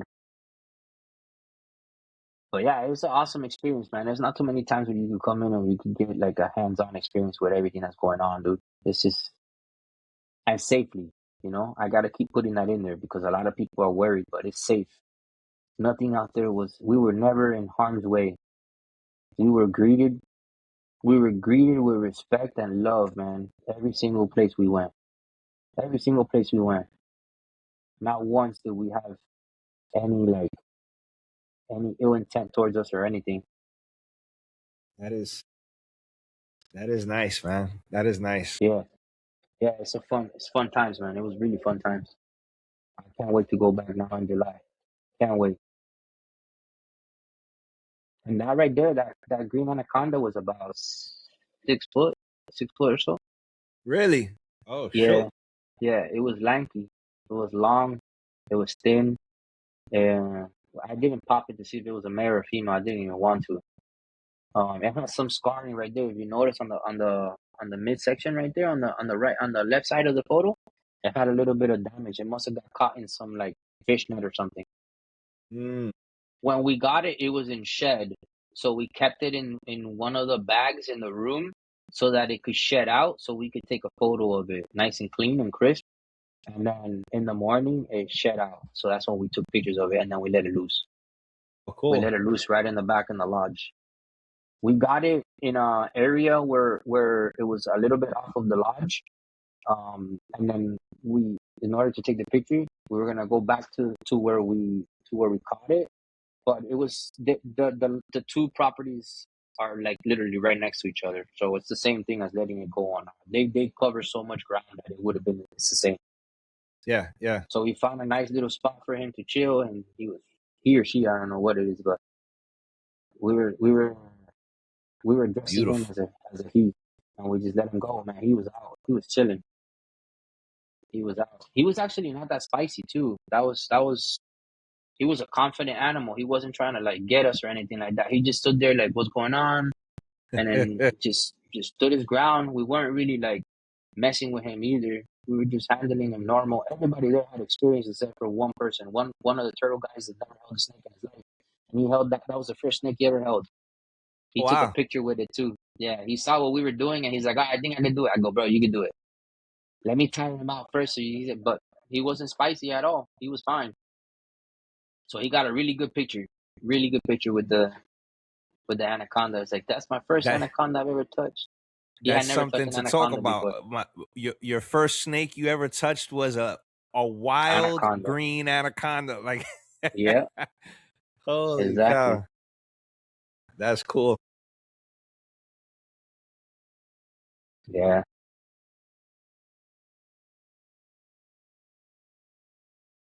You got to go follow Paradise Wildlife Adventures, because you yeah, guys are going to be uploading a lot more content and stuff like that in the future, right? yes, yes. We're working on that now. We're working on that now. We took over the Instagram and stuff to help them promote because they don't have a lot of access to internet and stuff like that. So it's kind of hard for these guys to promote. So that's what we help them. We're helping them promote. We're helping them do all of that stuff Are you just are to you bring more guys exposure. are you guys gonna do like I don't know, adopt an animal or a GoFundMe page or something where people that can't make it or something and wants to contribute or anything like that? That was one of the things that we were considering. I just got to look at the legalities of everything because I don't want to put myself in a predicament and I don't want to say yes or Got you. no to something without knowing. I got to figure that portion out. But we're trying to get into kind of like a nonprofit section or a nonprofit organization so we could take donations because we would like people that give donations to be able to get some Buy type of write animals. off or incentive You or got whatever. Yeah. So save an animal, donate, and we'll go yeah. buy a turtle from the wet shop, from the wet market, and release it Hmm. back to the wild type deal. That would be Yeah. awesome. Yeah. That's one of the things that we were talking about too. It would be great that every time that like a tour comes out, that they're able to get one or two tortoises that they can send back to the wild. That would be perfect. But then that would also be feeding an industry that it's like the whole Petco thing. Going to Petco, saving a gecko is just maybe another space for another. So it kind of like Yeah, it's yeah, counterintuitive, but at the same time, we are saving an animal because we know that the animal that's going to get put back in the wild is actually going to make it because over there is protected. They're not gonna they're not gonna that's get true. harvested. That's true. That's true. Well, it's been amazing. You have any more questions, Anthony or Eslin? You want to talk about anything else in particular? Any shout outs or anything you want to mention? Um, I think we covered a lot, dude. I mean, if you guys have any questions, I'll be more than happy to answer anything. But I think I'm good. I think we covered a lot of stuff, man. Covered a lot of stuff. Brought me back a lot of memories too. We went down memory lane for me. Nice. Good Nice. 4 hour Yeah, conversation will do that. yeah, for sure, for sure, for sure. All right. Well, It was a complete honor, dude. Honestly, man, and I'm dead serious, Eslin. If you and your boy are interested in that pair I have, they're yours, man. They're great. They're healthy, phenomenal. I mean, I've held them my whole life. Not that you're gonna handle a 10-pound frog, but he's cool. He's awesome. The female, she's super timid. She's super cool. If you're interested, when we don't need to talk about this on camera, but I'll reach out to you. They're yours, Yeah, man. I would I want your boy to appreciate it, have bro. for I sure, would, I absolutely, would, man. I That's would what be this is honored. all about, man. That's what it's all about. Nothing more than I would, Definitely. no more joy would I get than to see your boy working with him. But that would be awesome, man. I really appreciate that. For I sure. know he would be. I know. I don't know who would be more excited, my wife or my son, because that's one of the things that they gravitate towards. Whenever they see one at a show, most of the time they're not even for sale at the show. So she's like, They're really "It's not for not, yeah. sale. I can't Yeah, they're believe really it. Why not. would they bring it to the show? No, I can't stop thinking about that. Just grow one out already." I go, by the time that you saw the first one that you like, if you would have bought a baby at that show, it would have already been that big. I know, but it's just so cool. I got you. I know They it's are. cool. They're impressive, man. That's why I still Yeah. have them. Out of all the frogs I had, 2, 3, 400 frogs, man. The only two I have left. They're that impressive. They're very No, they're cool. they're awesome though. They're awesome, oh, man. They're awesome. They're super cool, Yeah, and we'll they're set it chill up, man. too. We'll set it up. Yeah, they are. Yeah, I They appreciate definitely it. are. I For definitely sure. appreciate it. I definitely have For sure. a newfound respect for frogs. You know, being that I never really looked at them that way, I appreciate them now. You know, I appreciate the effort and everything. You know, it's an awesome experience knowing They that crawled out of the you water can. before reptiles did. You know, the amphibians crawled Yeah, out of the water first. So yeah. there's a lot to It's a appreciate about them. very cool experience to see them go from tadpoles to like actually coming out and then walking and the whole metamorphosis and how they morph into everything. It's like, dude, this is awesome, bro. This is so Yeah, cool. that was So one of cool my to see it. favorite things for Yeah, salamanders and frogs to get the yeah, jelly. I used to catch them in the Catskills and from the jelly from the eggs and watch them turn to tadpoles and then turn to frogs and then I'd bring them yeah, back and let them loose. That yeah, was the craziest part for me. But yeah, yeah, man. yeah. Well, it's been a pleasure, bro. I appreciate you. Of course. we I appreciate you guys too, everybody man. could find you on Instagram, Exotic Firehogs. Yes. The Instagram, best, Facebook, email, exoticfirehogs@gmail.com. You can find me everywhere, man. I got all the handles. I'm not as active as most people because I definitely have, you know, a lot on my plate as far as keeping everybody happy here, you know, family and reptiles.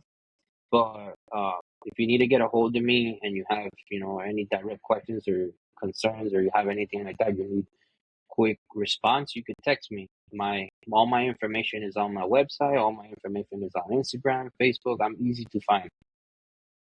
I'm easy to find. Even on BOI, I'm easy to find. and when's your next show? We have Tampa this weekend. Tampa this weekend. We could do a Tampa Repticon. A friend of mine, Bill McAdam, has some spare tables. He wasn't gonna make it to the show. He didn't want to lose his table, so he asked us to take some of his tables for him, and I told him I would do it. I normally don't vend Repticons, but the Tampa Repticon, I have a lot of friends up there that live up there, so it's kind of like a no-brainer. I get to go hang out with a lot of my friends, and at the same time, you know, go vend. Yeah, the same thing happened to me. I got a table today for Tampa. They asked Awesome. me if I could take it so they don't lose their spot. So they're like, "Hey, Yeah, you want to take it?" And I'm like, "All right, well, yeah. 4 hour drive, fine." My Mm-hmm. wife says she'll come with me, so I said, "All right, let's do it." It's one Yeah. table. So There's a lot of I good restaurants there, though. There's a lot of good yeah, restaurants there. Yeah, yeah. There's a lot of good restaurants. We had a lot of fun. Tampa's good. it's big. It's big. I'm not. Mm-hmm. Yeah, definitely. All right. All right, guys. It was a wonderful evening. Likewise, Anthony, man. Awesome. A lot of information, guys. Thank you for joining us. Check us out on YouTube, guys. There's a lot of great interviews. This one will be up soon. We'll keep you posted on this episode. Check out the dozens, if not hundreds, of other interviews we've done on YouTube. Head over there, like, subscribe, share.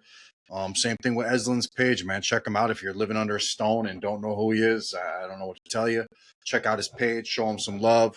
And look into these trips again, guys. You could sit on your couch and spend just as much money as you could if you went out into the wilderness, man, and seen some of the things you're watching on TV. You know, Yeah. it's a big Making world, memories, guys. man. Take advantage of it. Absolutely, make memories. You get one Making chance to memories. live this life, man. Do Oh, what you yeah. will with it, guys. Definitely. Again, we appreciate you, Eslin. Thank you for coming. No, thank you. We appreciate you guys. Peace out. Again, we said it a bunch of times in this episode, but work with what you love, man. Screw the trends. Screw what's hot. Screw what the next man wants. Screw what the market's doing. Do what makes your soul shine, guys. Do what makes your soul shine. Work what makes you happy. And above all, stay weird, man. Stay you. Peace. Peace out.